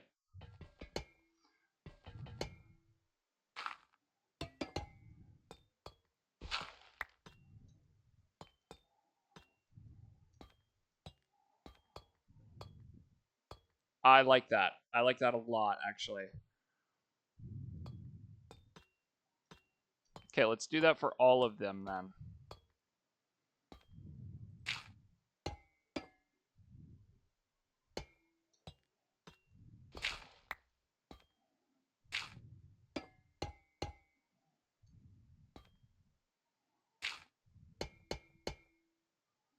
Oh wait, it wasn't 3, was it? Oh, it is now.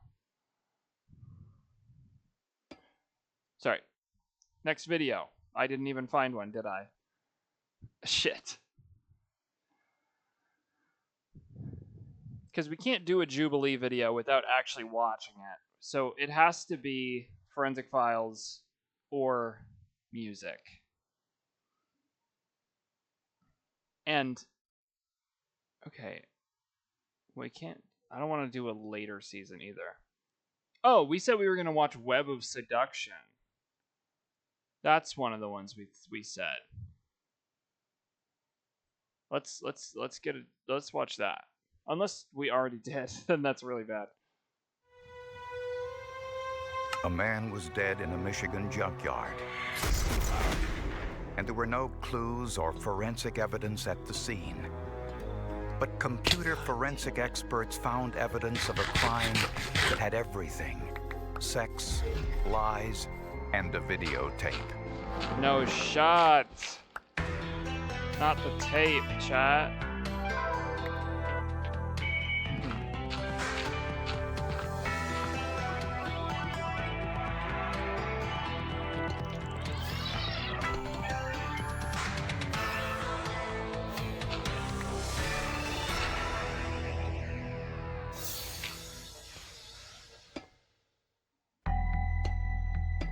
On November 8, 1999, Chuck Miller got a frantic call from his sister-in-law. His brother, Bruce, was missing.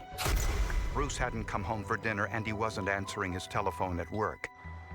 Chuck drove out to his brother's junkyard to look for him. The door was shut. I opened the door and walked in and hollered his name. He wouldn't answer. And we walked around the corner of the desk, and he was laying on the floor. Damn. Bruce Miller was dead of a gunshot wound to his chest. The telephone receiver was near his head. Bruce normally kept around $2,000 in his front shirt pocket to make change for his customers. That money was missing. The motive appeared to be robbery.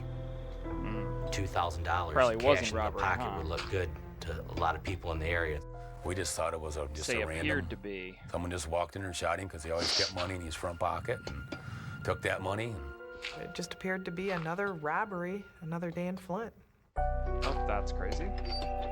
Criminalists from Oh, the someone's Michigan dead. Crime Another Lab day in fucking used one-sided tape to Oh. collect possible evidence from Bruce's shirt. The tape lift that I took from this particular victim only had his own head hair on it. There was nothing foreign that was determined on the tape lift. And there were other signs that this crime scene was a little too clean. We're talking about a business that hadn't been cleaned and probably since it opened. We're talking grease, oil, everything that leaves a good latent print, a good boot impression. So he knew what to touch, what not to touch. and might have even taken other protective measures in order for him not to be found. It was also troubling that Bruce was on the phone when killed.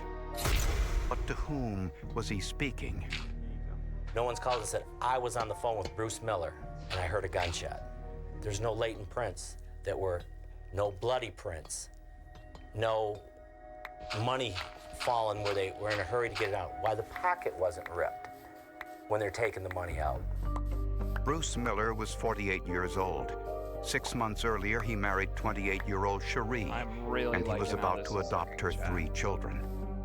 By all accounts, seemed to be a very hardworking, kind of mellow guy who, you know, took a chance with marrying Sherry Miller and her kids and taking on that load, as well as having 2 jobs, working at General Motors, as well as running a junkyard. According to friends and family, it was a happy marriage.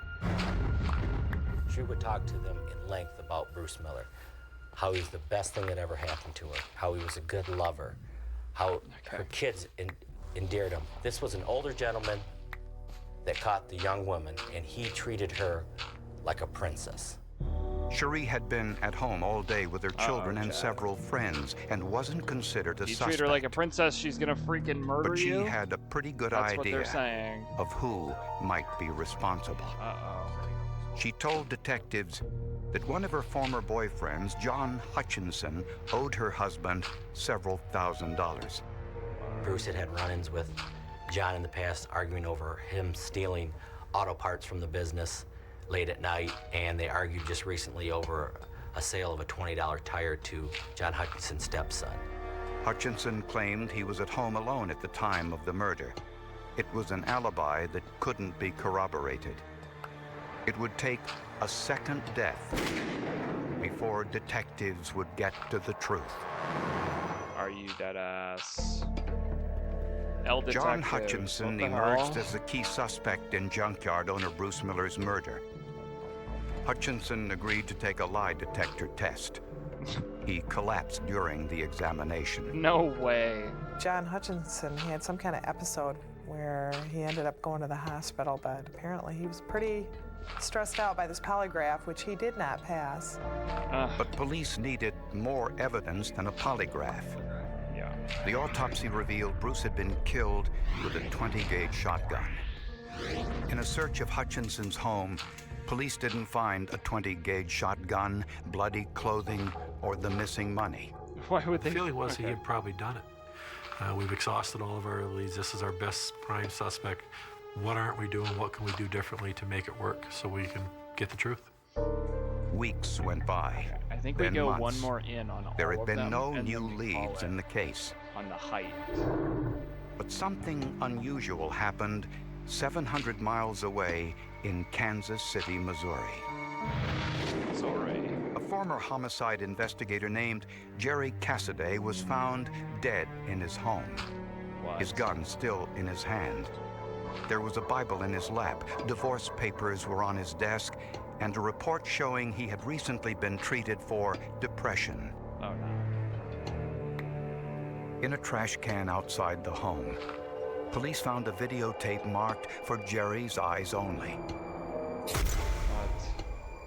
It appeared to be a home video of a woman dancing seductively. Definitely a seductive tool, something you would send a guy that you're trying to seduce. Friends told police they thought the woman on the tape was Jerry's girlfriend who lived in Flint, Michigan, and that her name was Cherie. When Cherie. investigators called police in Flint, they knew just who they were talking about. Oh my god. I was like... It was like getting hit upside the head with a sudden shock. It's like, you know, I can't believe it. She duped me. Cherie Miller was brought into police headquarters for questioning. She claimed that she did not even know Jerry Cassidy. This is an audio recording of the actual interrogation. Did you ever send naked pictures of yourself to Jerry? No! Did you ever send Jerry films of you naked? No.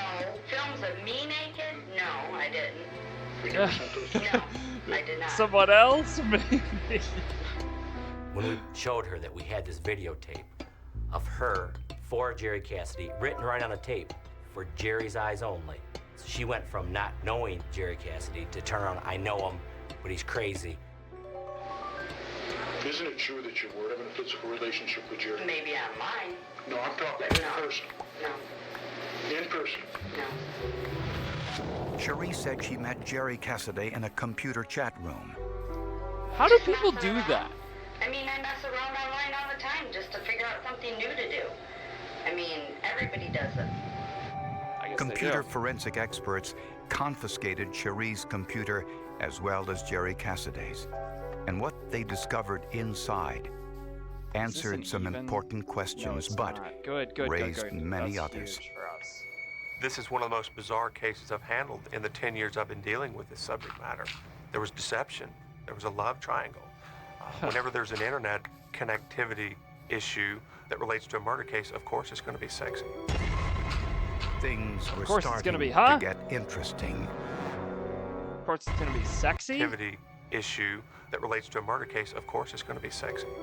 What? Things were starting to get interesting. What is brother talking about? There's some very suggestive imaging. Police on sent this. Cherie Miller's computer and the one used by her suspected lover, Jerry Cassidy, to an expert in the new field of computer forensics.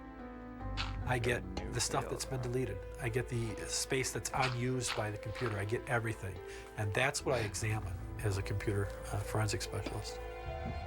Sergeant Petrovka was able to mirror the hard drive, which means he kept the hard drive in its original format, but makes a mirror image of it that we as investigators can use to download the information on there without ever tampering with the original best evidence.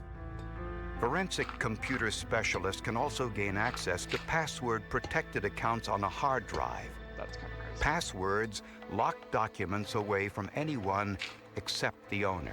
If you think about it, chat, Investigators if this was in the 90s, easily made their 80s way into even, Jerry's and Cherie's private God, files. Chat, believe we I have think they like could 300, tap 400 into your bookmarks, phone at any fragments that I had freaking found that were relevant. The damn There were lip. probably thousands of hits on her name. The damn on government. Just the Cherie 1013. Investigators found In my damn incriminating phone all evidence the on time. Jerry's computer and in his private papers. It was an instant message conversation in which Jerry and Cherie discussed murder. I'll call Bruce at 5 p.m. and tell him to call when he's leaving. Jerry, I'm scared. Is the gun loud? It's deer hunting season here. Inside would be best, muffled. Pull up to the left of the building, right to the door. He'll stay at the desk inside. Take his wallet. Take the whole thing. There was discussion about pull the car up, I believe it was to the right side of the door of the office to the auto parts place, because then when you open up the driver's side door of the car, it would help hide a gun in your hand as you stepped out and went towards the front door of the business. Police confronted Cherie with this computer message. I'm telling you here, I have an email that lays it out right here in front of me about how you and Jerry Cassidy planned his murder. That's wrong. Okay, why would Jerry even think about Wow, changing this is I don't cool, Chad. I like It this a doesn't make lot. sense, does it? I don't have a clue. Maybe because he was mad because I wouldn't have nothing to do with him. Cherie said the instant messages were forged. Officials at AOL confirmed that this was a possibility. We first Is that informed right? the prosecutors and investigators that this is an instant message that may not be authentic. It possibly could have been edited, but I couldn't say, in fact, it was authentic and did come through the American Online Service in its exact form. It was very important for us to forensically back up this instant message and show that there was a relationship and show So we need to how go she taller than got this Jerry by a Cassidy to little kill her bit. husband. Under court So I think we order, go up to 3, AOL actually, on released this- information on this regarding second stack. Cassidy's and Cherie's computer activity. AOL verified that Jerry and Cherie were both signed onto the AOL service on the same day, at the same time, and for the same length of time as the instant message indicated. Cherie also took steps to cover her tracks. A day and a half after the killing of her husband, she calls America Online to change her first and last name, to change her street address, city, state, and zip code. After she learned of the suicide of Jerry Cassidy, she did the same thing. And Jerry's home computer showed hundreds of emails from the screen name Cherie 1013 that had been deleted. The data is still there until such time as the computer needs to write something new, and the computer says, oh, that spot's open, I'll write it there now. And so the data resides on the hard drive until it's overwritten. Among a stack of papers on Cherie's computer desk, investigators found the name John O'Connor, which was misspelled, and a telephone number in Cherie's handwriting. In the instant message which Cherie claimed was a fabrication, Jerry wrote, "If anything happens to me, call him, John O'Connor," with the same misspelling and his telephone number, which was also incorrect. Certainly corroborates What? the fact that they had been communicating in that instant message. There was 1 in 2 quintillion chances that that alone could have happened by coincidence. That's 19 zeros after the 2. The forensic computer analysis Thank you also for that. revealed the motive for the murder. In a moment, how Cherie Miller managed to fool a seasoned homicide investigator. No way. Oh my god. Holy idiot. I hate when I Forensic do this shit, computer experts found proof that Cherie Miller and Jerry Cassidy conspired to kill Cherie's husband, Bruce. It was like reading a diary of the relationship. It showed her saying things to this guy to really kind of bring his blood to both a sexual and emotional boil, to really bring him into her and her world as she was showing it to him. Can we calm down? Only a month after Cherie's marriage to Bruce Miller, she met Jerry Cassidy in an America Online chat room. America Online. The two struck up a friendship. Jerry was going through a divorce. Cherie said she was unhappy too. Let's freaking start dating. Eventually, they met face to face and became lovers. This is why people don't do this shit. When the two were apart, Cherie kept the spark in their relationship by sending Jerry erotic pictures of herself through email. Holy. She also recorded the videotape, later found by Okay, I'm gonna have to investigators in remember Jerry's a trash. system on how I did the other one as well. At one point, Cherie told Jerry she was pregnant with twins and that Jerry was the father, although she had had her tubes tied years earlier. Cherie emailed a picture of a positive pregnancy test she had taken from a friend and sonograms of a fetus which were actually taken 5 years earlier of her son. Cherie claimed her husband Bruce was a member of organized crime, a drug dealer, and was my God. physically I have to blow my abusive nose again, towards chat. her. I'm so sorry. There was no evidence that any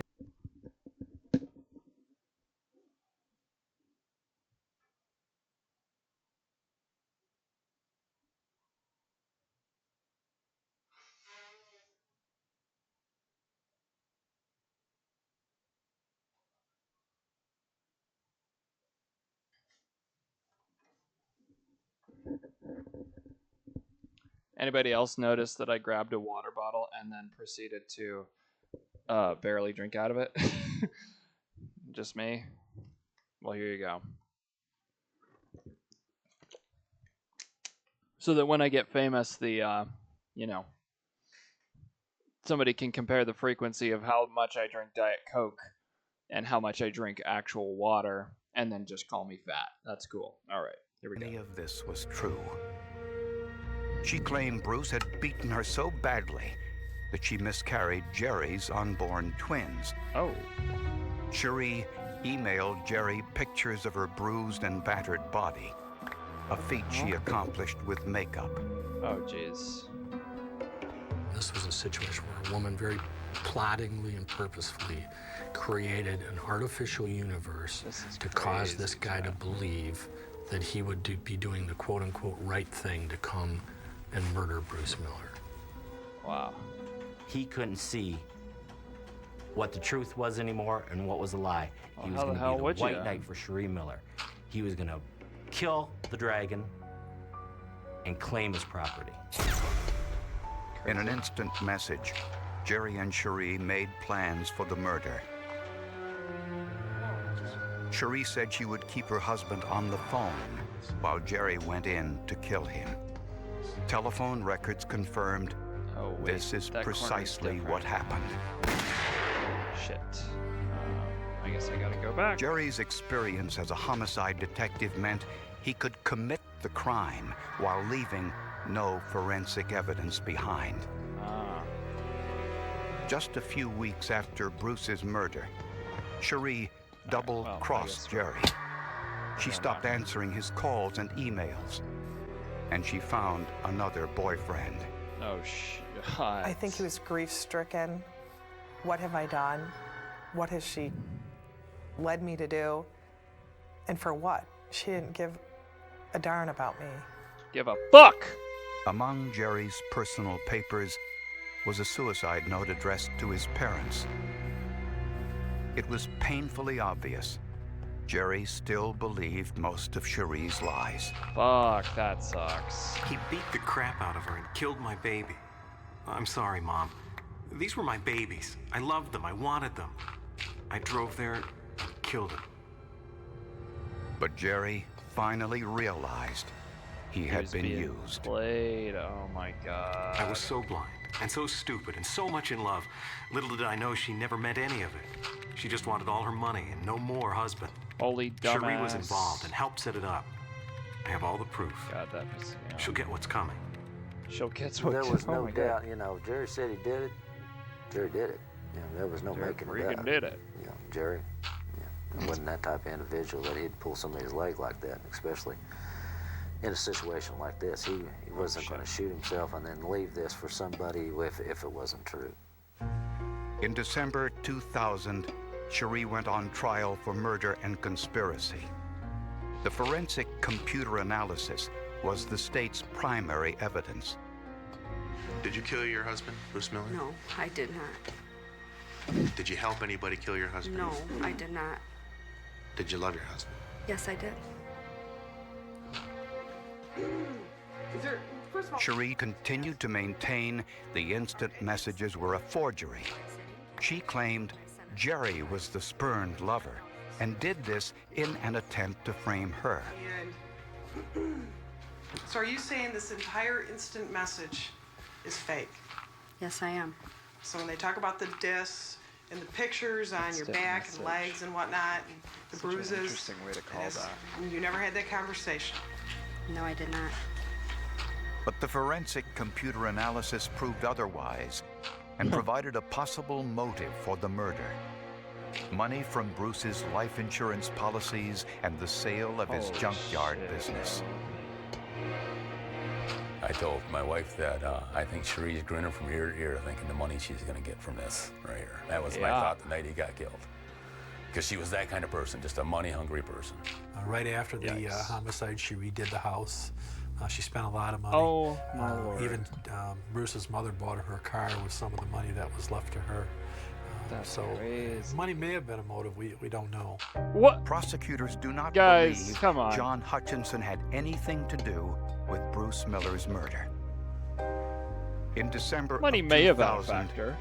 Cherie we Miller dumb? was found guilty of second-degree murder and conspiracy to commit first-degree murder. She was sentenced to life without the possibility of parole. She had no respect for the man she married. She had no respect for my brother. She had no respect for her own kids. Put them through this. She got what she deserved. I've seen gunshot wounds. I've seen knife wounds. I've seen dismemberment. I've seen axe murders. I've seen people who've drugged people by cars, killed by autos, but I've never seen anyone killed by a computer. For investigators, the verdict not was where a I thought that was triumph of going. high-tech detective work and old-fashioned gumshoe investigation. If we had been unable to find hard evidence to back up the printouts, the emails, the instant messages, we would not have had a case. By doing the computer forensics, we showed that manipulation of Jerry We're Cassidy glazing and what brought him forensics. to That killing means we Bruce are Miller very, and very then close taking to his the own life. episode. She thought she had beaten the system. She thought she planned the perfect murder. She thought that those things that she typed in would never, ever come back to haunt her. Yeah. But she was wrong. W Forensics chat. I think I got one more in me. And then after that we can do... What is this? I got some chud on a computer. Grounds for indictment. Okay. Yeah, we'll watch this and then probably this. I don't know. We'll see what the story ends up being. Flower power. Wait, hold on. Let's check this one out quick. But anyway, yes, this, and then I probably have enough energy in me to go till like 11-ish. I know it's gonna be a long stream, but yeah. And then at that point, we'll just like listen to music or something like that. Two different men called police to report the same murder. And what makes you think that she has been killed? Look at her. You just have to look at her. Apparently, neither one knew that the other had called. The investigation uncovered even more unusual circumstances. But a few tiny seeds and a discarded candy wrapper were more than just insignificant clues. They told a story of revenge.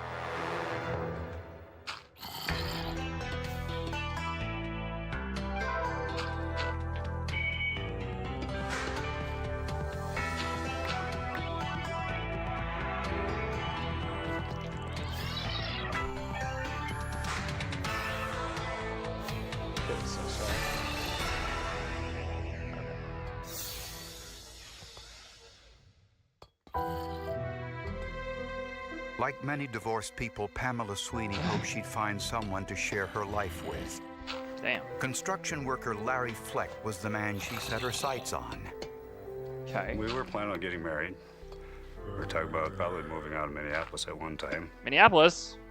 I don't know. We just having a good Minnesota. time, the two of us. She was a little kid full of life. Not even from there. And I just know Minneapolis. I don't know how to explain it. She was just made the house light up. Uh-huh. Pamela worked as a secretary for a computer company outside Minneapolis. The most important thing in her life was her 5-year-old son, Tony. W. Tony. On the Friday before Memorial Day in 1991, Pam told her parents she wasn't feeling well and asked if they could take care of her son overnight. She told them she was just going to take a bath and go to bed. But before she did, she spoke with her boyfriend. She says, "What time are you getting off tonight?" I said, "Well, I got to work pretty late." I said, "It's going to be late." She says, "Well, I want you to come over." I said, "It's going to be really late." She says, "I want you to come over tonight." Uh-oh. Fleck says he arrived at Pam's house around 3 o'clock in the morning. When he looked into Pam's bedroom, he knew something was terribly wrong. I seen a spot of blood up on the headboard. Oh my goodness. And in the bed, she was laying crossways, all wrapped up, rolled up in a blanket. I didn't want to do it, but I took the covers and I rolled them back, and there she was laying. Fleck ran to a neighbor's house to call police. Okay, did you see her? She's dead. She's cut all to hell. Okay, hold on just a second. Okay, Larry?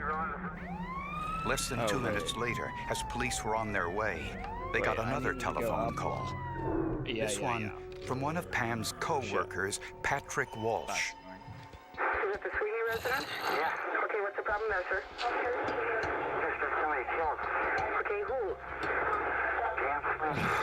Pam Sweeney? Yeah. Okay. We had 2 males calling in, stating that a female they had known, something terrible had happened to her and they needed the police. When questioned, both men had unusual stories to tell. Larry Fleck said Pam invited him and that he ran from her house because he thought the killer was still inside. Patrick Walsh said he drove by Pam's house on his way home from a local bar. He said the lights were on and he wanted to check on her because she had been out sick that day at work. Police now had a dead woman and 2 men at the house at 3 o'clock in the morning. Investigators hoped forensic evidence would sort through what was to become a very complicated tale. When Pam Sweeney was found murdered in her own bed, police had to deal with a highly unusual situation. And I'm grabbing a stack of 2 men were at the scene. They didn't know each other, but both knew the victim. Everybody's a suspect. And when they got out there, they had Patrick Walsh. He's a suspect. He's secured. He's handcuffed by possible. Larry Fleck was at the neighbor's house. Another officer went there to secure him. Pam Sweeney had been shot 4 times, stabbed 4 times, and her clothing had been partially removed. You go numb. Holy shit. Your heart hits the bottom of your stomach, and you don't know it's just like there's a humming going on in your head. You don't know what's going on around you. Right. Pam's parents were asked who they thought might have killed their daughter, and they had a ready answer. I thought her ex-husband was. Oh, I didn't grab my stack. Fuck. He had 30-something weapons in the house. He tried to be a big gun collector, and he had some big guns. Oh shit! I'm running out of wax copper. First thing I thought was, well, since it's Pam, it's got to be Mike. Oh, we can always go back. At Pam's home, there were no signs of forced entry, and there was another clue that Pam knew her killer. We believe after he completed the final blow and she was dead and he saw the dead body, he, in an act of contrition, covered the body completely. It was completely covered. We think he did that so as not to see what he did, to cover it up, out of sight, out of mind. The murder weapons could not be found in the house. But as the sun rose, investigators saw a path in the dew that had settled on the lawn. It led to a wooded area behind the house. The officers got on their hands and knees and went through that backwoods inch by inch. Back there was found a knife which had been stuck into the ground right to the handle, and a small revolver was found lodged under some loose boards that were laying behind the shed. The knife matched a set of kitchen knives inside the house. The pistol was the same caliber as the one used in the crime. Both had been wiped clean of blood and fingerprints. In front of Pam's home, investigators found a clue first thought to be insignificant. In Patrick Walsh's truck, police found a candy wrapper. The same candy was found in Pam Sweeney's kitchen. But this brand of candy had a lot number on the wrapper. When police compared the lot number on the candy in Pam's house with the wrapper in Walsh's truck, it was a match. So we drew an inference from that this guy, while he was there, was calm enough actually to take one of those bags of candy out of the door and eat it. Bro this got was inconsistent cooked with by Walsh's his story. sweets addiction. He said after he found Pam's body, he called police, then ran Shit, that's outside so to me, his though. car to try to get help. If this were true, would he have stopped on his way out of the house to grab a piece of candy? Perhaps the most bizarre incident in the case was that Walsh's car was stuck in a ditch next to Pam's driveway. What? Walsh said he accidentally drove into the ditch when going for help. Hold on. I got 2 seconds. Sorry.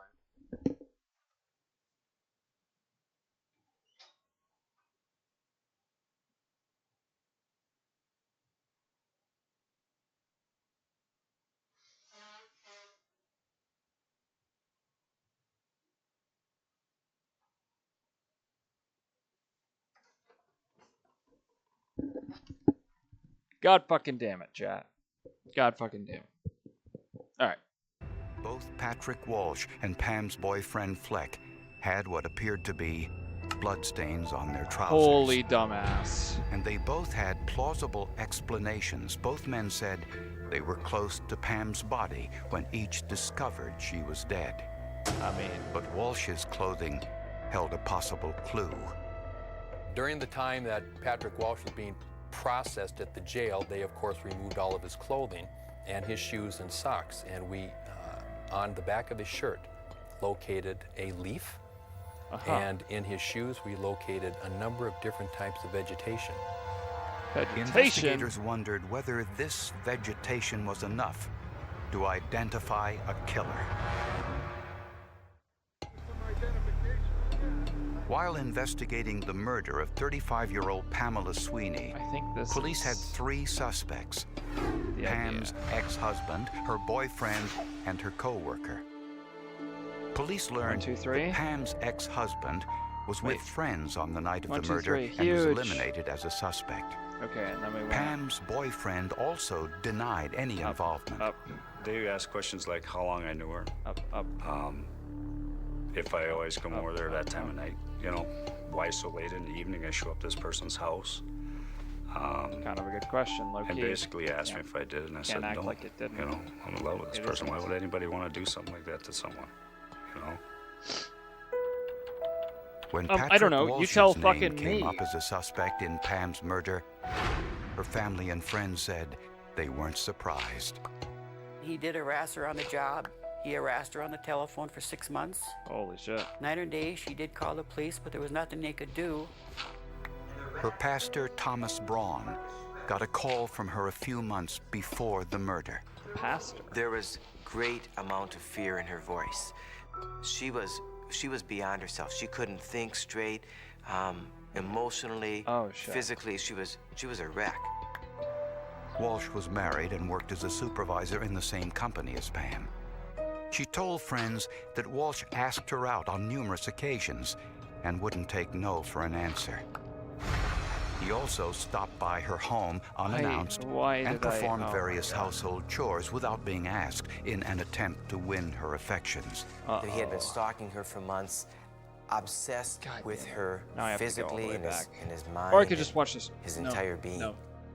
Well, She's never talked to me about it. She never said somebody was taunting her or following her or things like that. She never said a word to me. Pam did, however, go to the police, but they told her Oh, Walsh wait, hadn't I have this. broken the law. I have this, and there John. was nothing they could do. I almost In their search wasted for my evidence, investigators focused on the vegetation found on Walsh's That's clothes and shoes. So fucking annoying. Walsh said it probably got there when he walked across Pam's front lawn towards his car. This gave police an idea. We did something I had never done before. We contacted the University of Minnesota and we asked for a taxonomist, a forensic taxonomist. A taxonomist is an expert in living organisms. Dr. Anita Chalawa examined the various bits of leaves, Dr. Anita. grass, and other vegetation from Walsh's clothing. There was lawn grass, there was crabgrass, and the oddball things, there was some seeds of quackgrass.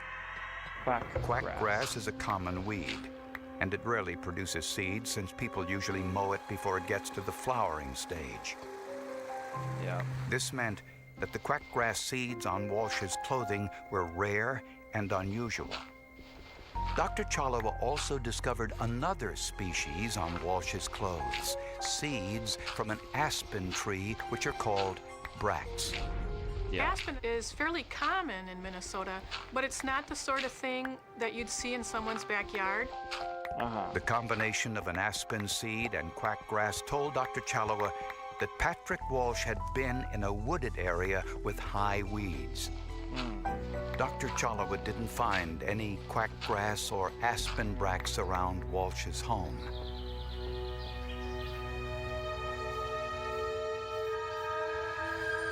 Dr. Chalawa discovered an area behind Pamela's shed that was untended and overgrown. There was a lot of quackgrass in there. Cool. A number of other things too, but I wonder if the quackgrass was. Do you and think it the had square clearly looks been bad? flowering and fruiting in that woodlot. Or do you think that that's just She right? also found numerous aspen bracts. I know it's not done yet. The area Dr. No, Chalawa that looks identified fucking fire, was the actually. exact spot I gotta where go one investigators higher, though. found the murder weapons. I gotta go one higher. She on the was top. convinced the specimens on Walsh's clothing were relatively fresh. It wouldn't have attached itself to him We for need the long point periods to of look like a time, but point. it had to be something real recent in order to still be attached to his pants and stuck in his shoes. But this was far from conclusive evidence. So police turned to a more traditional crime science. They analyzed the blood spatter at the crime scene. Walsh said he briefly shook Pam's body to see if she was alive before he ran from her room. So they tested if it showed But that? the blood on his clothing told a different story. Oh, shit. The staining was consistent with him coming in contact with a large amount of her blood on his pants leg, and stains consistent with spatter being found on him, which would indicate that he had been in close proximity when she was being stabbed. And the size and shape of the spatter indicated the blood hit Walsh's pants from a blood-covered object that had been in motion. In motion? Investigators found similar blood spatter on the ceiling above the bed. These were That perfectly looks circular, fucking fire, indicating chaps. the blood went straight up from the impact Trust, site. trust. The Have blood faith in me. spatters Have faith gives in a me. With the fairly good glass, idea it'll of look where great, she I may have swear been, to and God. also the nature of the attack and how violent it was, how brutal it was, and how the I need to knife make was a shovel. wielded. I could look at the bloodstain patterns on the walls and determine the site where this impact took place. And this was right on the bed where she was found, and it indicated that that's exactly where she was attacked, on the bed. She was stabbed in the bedroom, but shot elsewhere. There was a Perhaps blood in a trail leading forest? to the bedroom from the foyer. I don't know. And bullets were found in the floor. Oh. This was Never where mind. Pam Sweeney was shot. We believe she was probably shot first Pretend I in the didn't lower say levels that. of the house and dragged or carried upstairs and then stabbed in her bedroom and died most likely from the stab wounds, not the gunshot wounds. A blood stain on Walsh's pants was consistent with carrying a bleeding person. The forensic evidence also explained why Patrick Walsh called police to report the murder. Patrick Walsh, in a panic, attempting to leave the scene of this killing, got in his pickup truck, miscalculated the driveway, and drove into the ditch. Yikes. It's now 3 o'clock in the morning. He just murdered a young woman, and his pickup truck is hopelessly stuck in a ditch. What a What guy. do you do? A week before her death, Pam Sweeney told her family she couldn't find a set of house keys and was considering changing her locks. On the day of her murder, the keys resurfaced. In the front seat of Patrick Walsh's black pickup truck, lo and behold, was Pamela Sweeney's stolen keys. So there was a direct connection. He never really explained how it got there. Police believe Walsh stole the keys while he and Pam were at work. Proof, they said, that he planned the attack. About a week before the killing, he had called up an ex-girlfriend and wanted to get his .22 caliber handgun returned. He had loaned it to her earlier. He wanted it back. He claimed it was for an elk hunting trip he was going to make, but that was, we found out later, not planned for 8 months down the road. So we believe he was actively engaged in planning this well before the day of the killing. Inside Walsh's home, police found a number of .22 caliber shells. Those were sent to the FBI laboratory for neutron activation analysis. They were able to identify that the lead compositions in the lead fragments that we found in Miss Sweeney's skull matched the lead compositions that were in the shells found in Mr. Walsh's apartment. A few years earlier, Walsh was allegedly involved in 8 assault cases with other women and was a suspect in a previous murder. Prosecutors believe when Pam Sweeney rejected Walsh's advances, he sought revenge. That's crazy. Our belief was that just dude. infuriated him. I think he took the view in his sick, twisted, psychotic mind, how dare you reject me when I have been doing all of these overtly kind acts for you? How dare you? Disgusting. The evidence suggests Walsh entered Pam's home around 11 p.m. while Pam was asleep. But she must have heard someone inside and made her way to the hallway, where she confronted Walsh. There was an argument. What's obvious is that you need to go. We keep rejecting. Walsh fired twice into the floor, possibly to scare her. The next 4 shots hit Pamela Sweeney. Oh, damn. Walsh carried her to the bedroom, then stabbed her to death, causing the blood spatter on the ceiling and on his clothes, then covered the body, a Chad, I telltale can't clue fucking count. that the killer was someone Pam knew. Evidently. The evidence suggests Walsh stayed long enough to have a Glad I can of realized soda now, I and guess. grab a piece of candy. And when he went to his car, he left the candy wrapper on the seat beside him. But he accidentally drove his car into a ravine on the side of the driveway and couldn't get it out. I counted Walsh on then that went one, back right? inside the house in the basement to look for something to get his car free. Then, a surprise. Pam's boyfriend, Larry Fleck, arrived after work. When Fleck discovered the murder, he ran to a neighbor's home for help. That's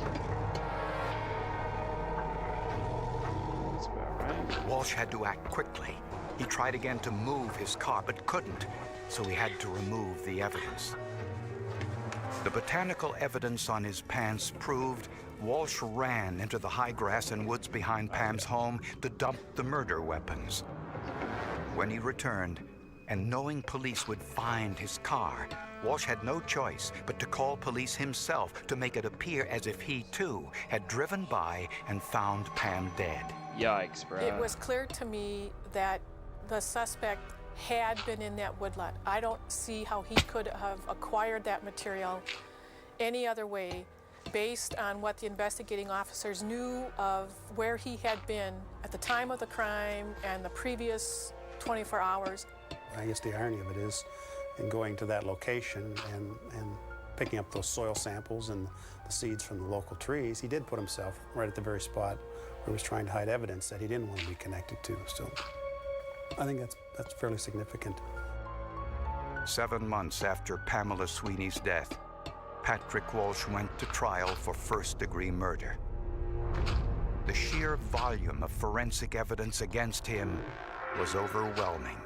Yeah, bro. It's amazing when you're prosecuting a first-degree murder case and you have 1,000 puzzles and you're convinced that you have the right person. It is amazing how those pieces of the puzzle start to fall together, fitting perfectly.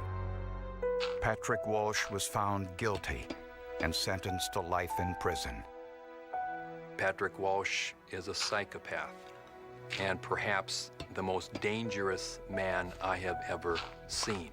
I favored a death penalty, but then again, from what I hear, what's happening to him once in a while in prison, I think he's probably got a harder time right now being alive than being dead.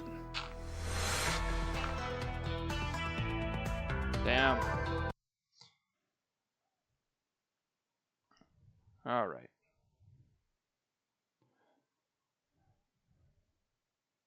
Straight versus gay. Oh, 3. Right. 1, 2, 3. We're not doing that. In Des Moines, we root for the home team.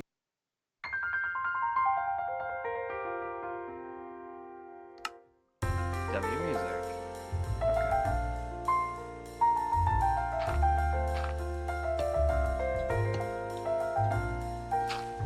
I don't know.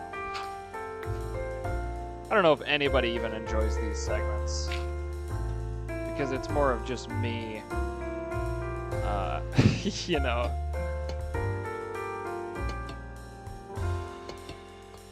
Just sitting here listening to the music. That was one too high. Okay, now I think I want to go at least one in, maybe 2. So just like, you know, just like that. And then from here we'll do just like 2 in the classic way.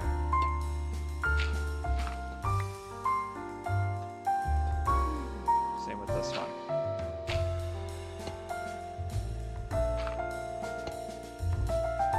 Yeah.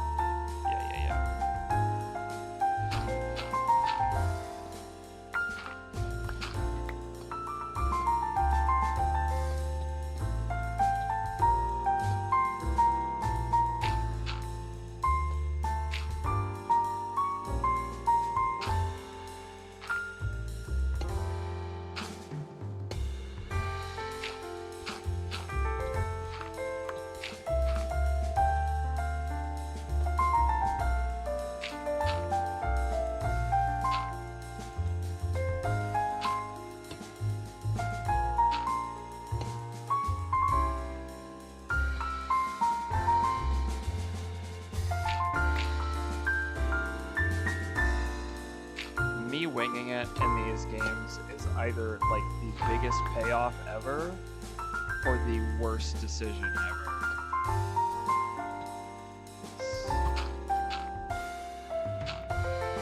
'Cause, you know, I'm just here. Just making my little shit. It's about to be daytime.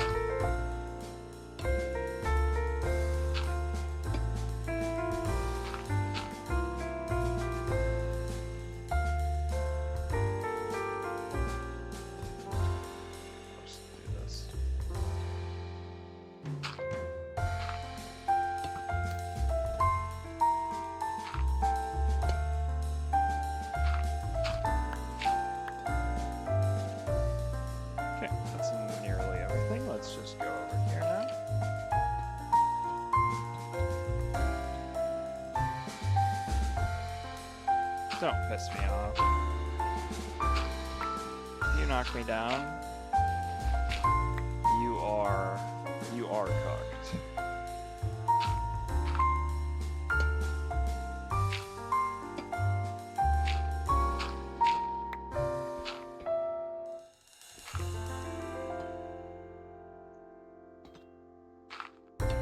But what am I saying but to? I don't know.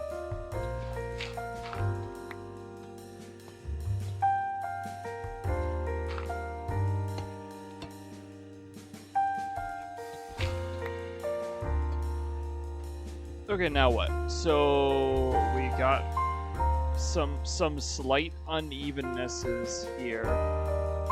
However, okay, so let's think about this. I want these doors to kind of go in like this, so that they line up with this, if that makes sense. So like, this kind of goes like straight across. You know, I don't know if that makes any sense. Or like, maybe, you know,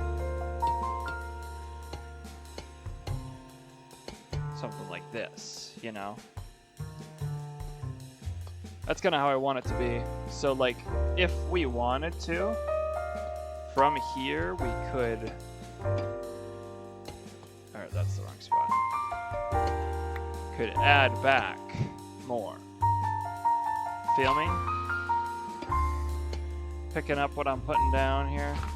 Because there is a lot of empty space there in the middle. And I think it'd look good if we added back some more components in the middle. If that makes sense. You know, I don't know how good this is looking currently. I'm just kind of hoping and praying that it looks semi-decent. But let's just add that same thing on the other side. Oh my god, there's no shot. He's still there. Ooh, W drum solo. Holy shit.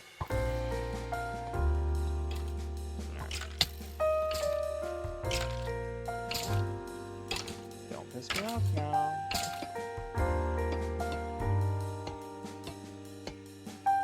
Oh shit. Ah, fuck. Whatever.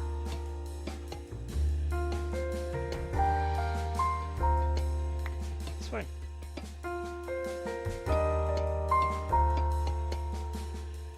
I think it was 2 over there, right? Looks like it. That's cool. Alright. And then, yeah.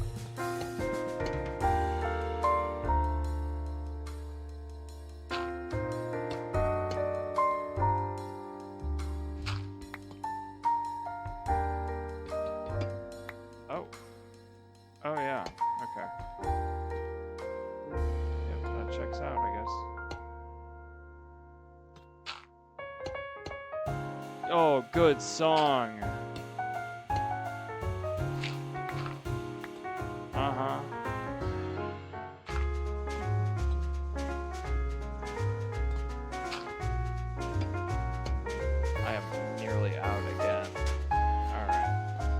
Oh, and also probably over here too.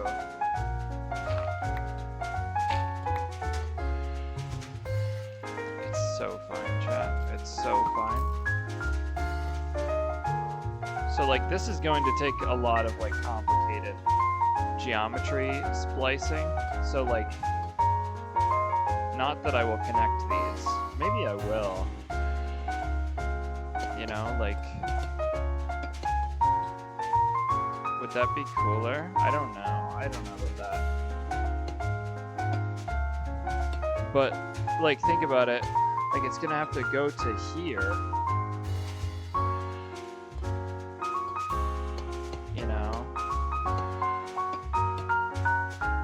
That doesn't have to be a universal connection. Like, it doesn't have to go everywhere, but the glass would have to connect in a certain way to make this work. I'm excited to figure it out. I don't know if that's a right now issue or what, but at the same time, we could try to make this happen here. I mean, this is like still in this territory.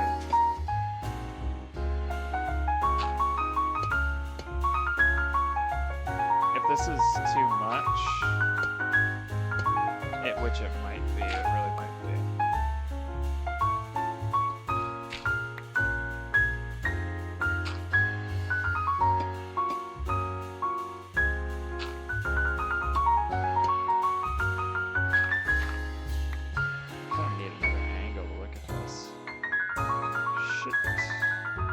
Because I feel like this should go in more at the very least.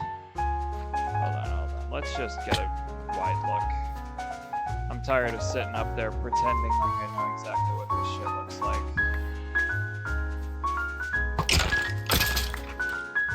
Bitch. Okay.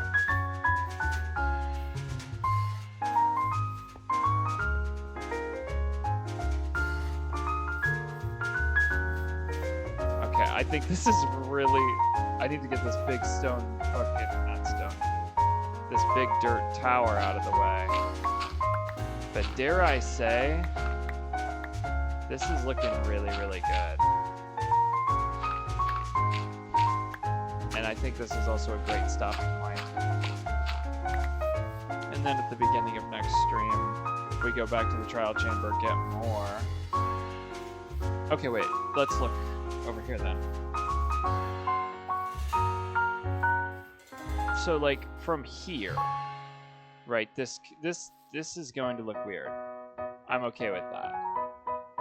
Do we even want those? You know what I mean?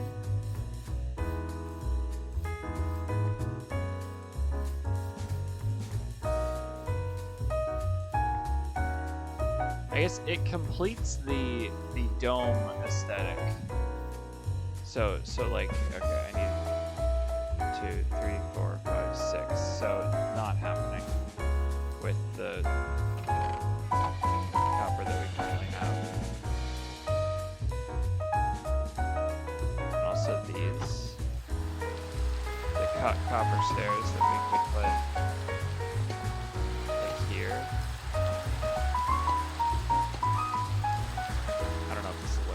Good or bad? Let's find out. Yeah, that looks fucking phenomenal. Okay. Yeah, so next trip, we're gonna collect stairs and just oxidized copper. But I am really, really liking how this is looking. It is going together just about as perfect as I had hoped. So, anyway, we are rounding out at about 4 hours. So, I'm gonna get rid of some of this dirt first, just as a housekeeping thing. Use the dirt to get rid of the dirt. Okay.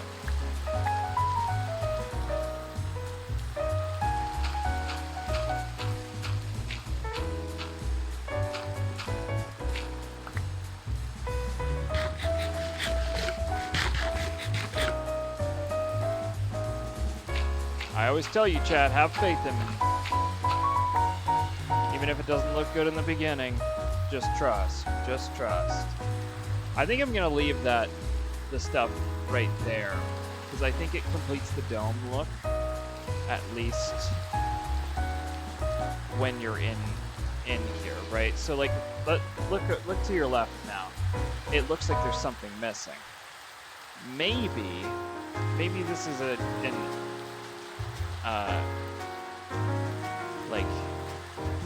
maybe it's a scenario where I go 3 there and 3 nowhere else. Let's try it and see. Okay, I didn't plan out the distance.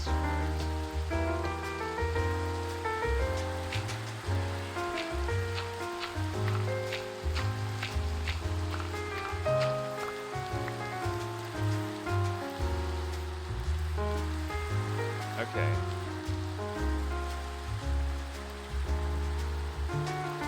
What if I just had 1 coming off of there? That actually might fit the mold better. Okay, hold on. Pause the outro. We're fixing this. And then maybe we can do it on the other side and see how we feel.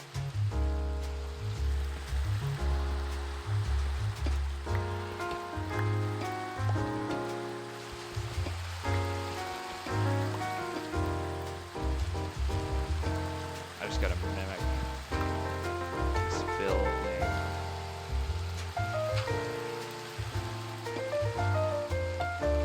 Perhaps just right there.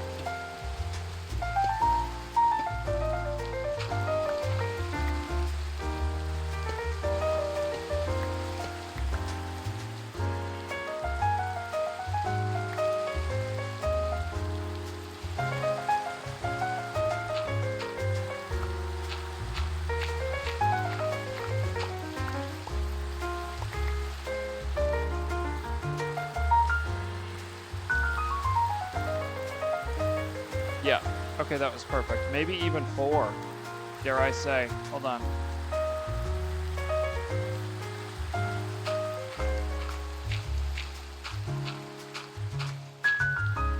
Let's just copy. We went up 1, in, up 2, up, in. Trust.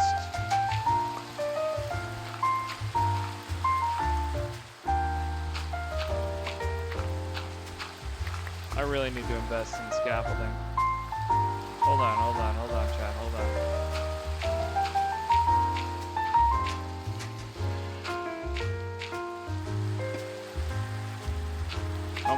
Moment of truth, chat, moment of truth.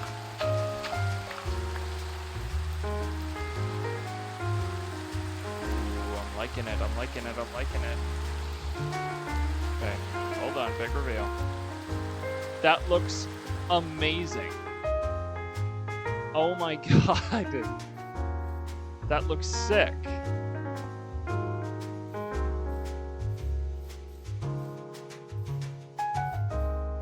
Okay, wait, chat. I have an idea. Again, pause the outro. Hi.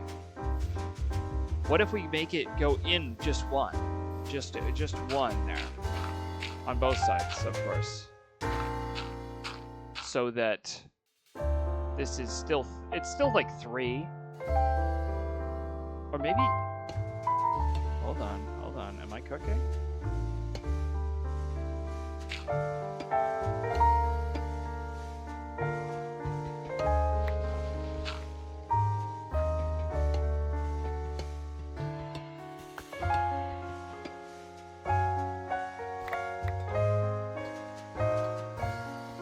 Obviously, we don't love these, so we'll just go up like that.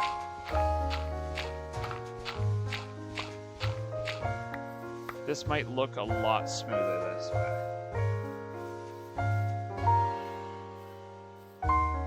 Okay. In 1, up, yep, okay.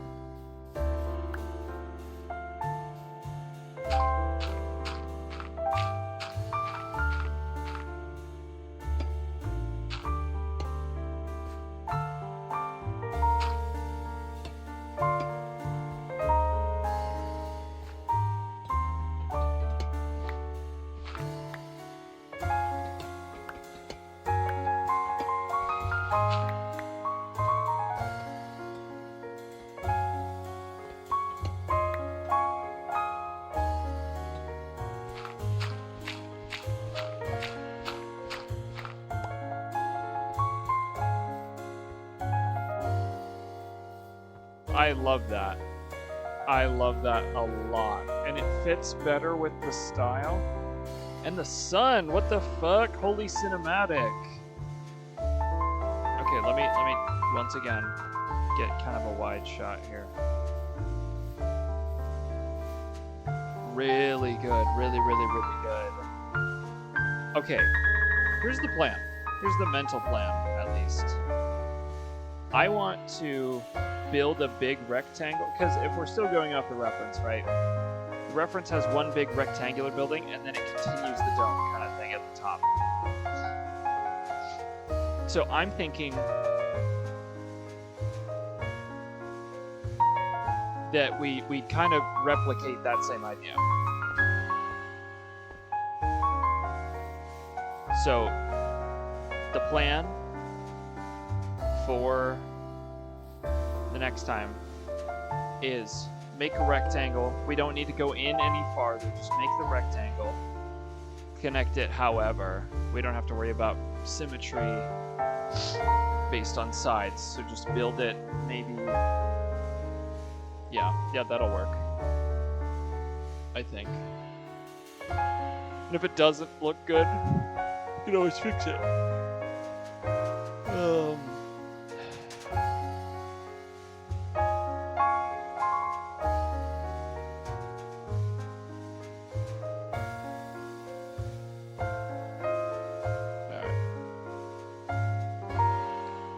Okay, well, I'm gonna leave it here.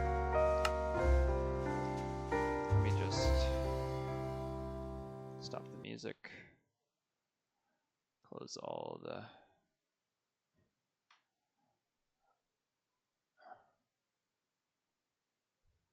Sure.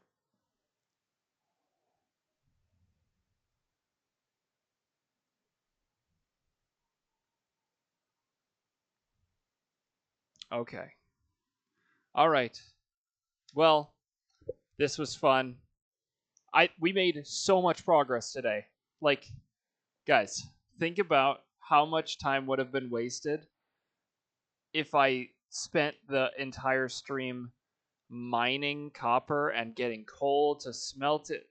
It would have been the biggest waste of time. Okay? So, I don't care if you consider that cheating. I think that for the job that I have made for myself, that is the best and only option. Anyway, enough defending myself because I really don't care if you care. Plus, Sammy said it's fine. Okay, therefore it goes. Alright? Anyway, I will, of course, see you guys again tomorrow. Probably. Yes, definitely tomorrow. Okay, but I'm going to have to break this to her soon. That it's going to be later in the night. Probably around, like, start time of 9. So, I'm sorry. But,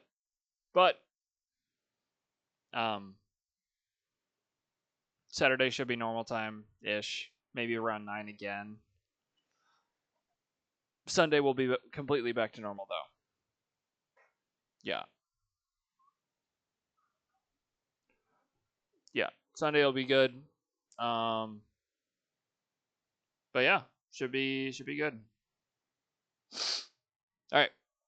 Cool. Well, at least we have the future established. We will be doing this tomorrow, but it might be a little bit hour late. Definitely later than today's start time, which was only like what, 6:30, 7:30, something like that. 7-ish. Whatever. Doesn't really matter. It is now past 4 hours, so I just can't stop myself, huh? All right. Cool. Well, I'll try to upload this right as I end stream on the VOD channel. So, all right. Maybe I'll see you there. Bye.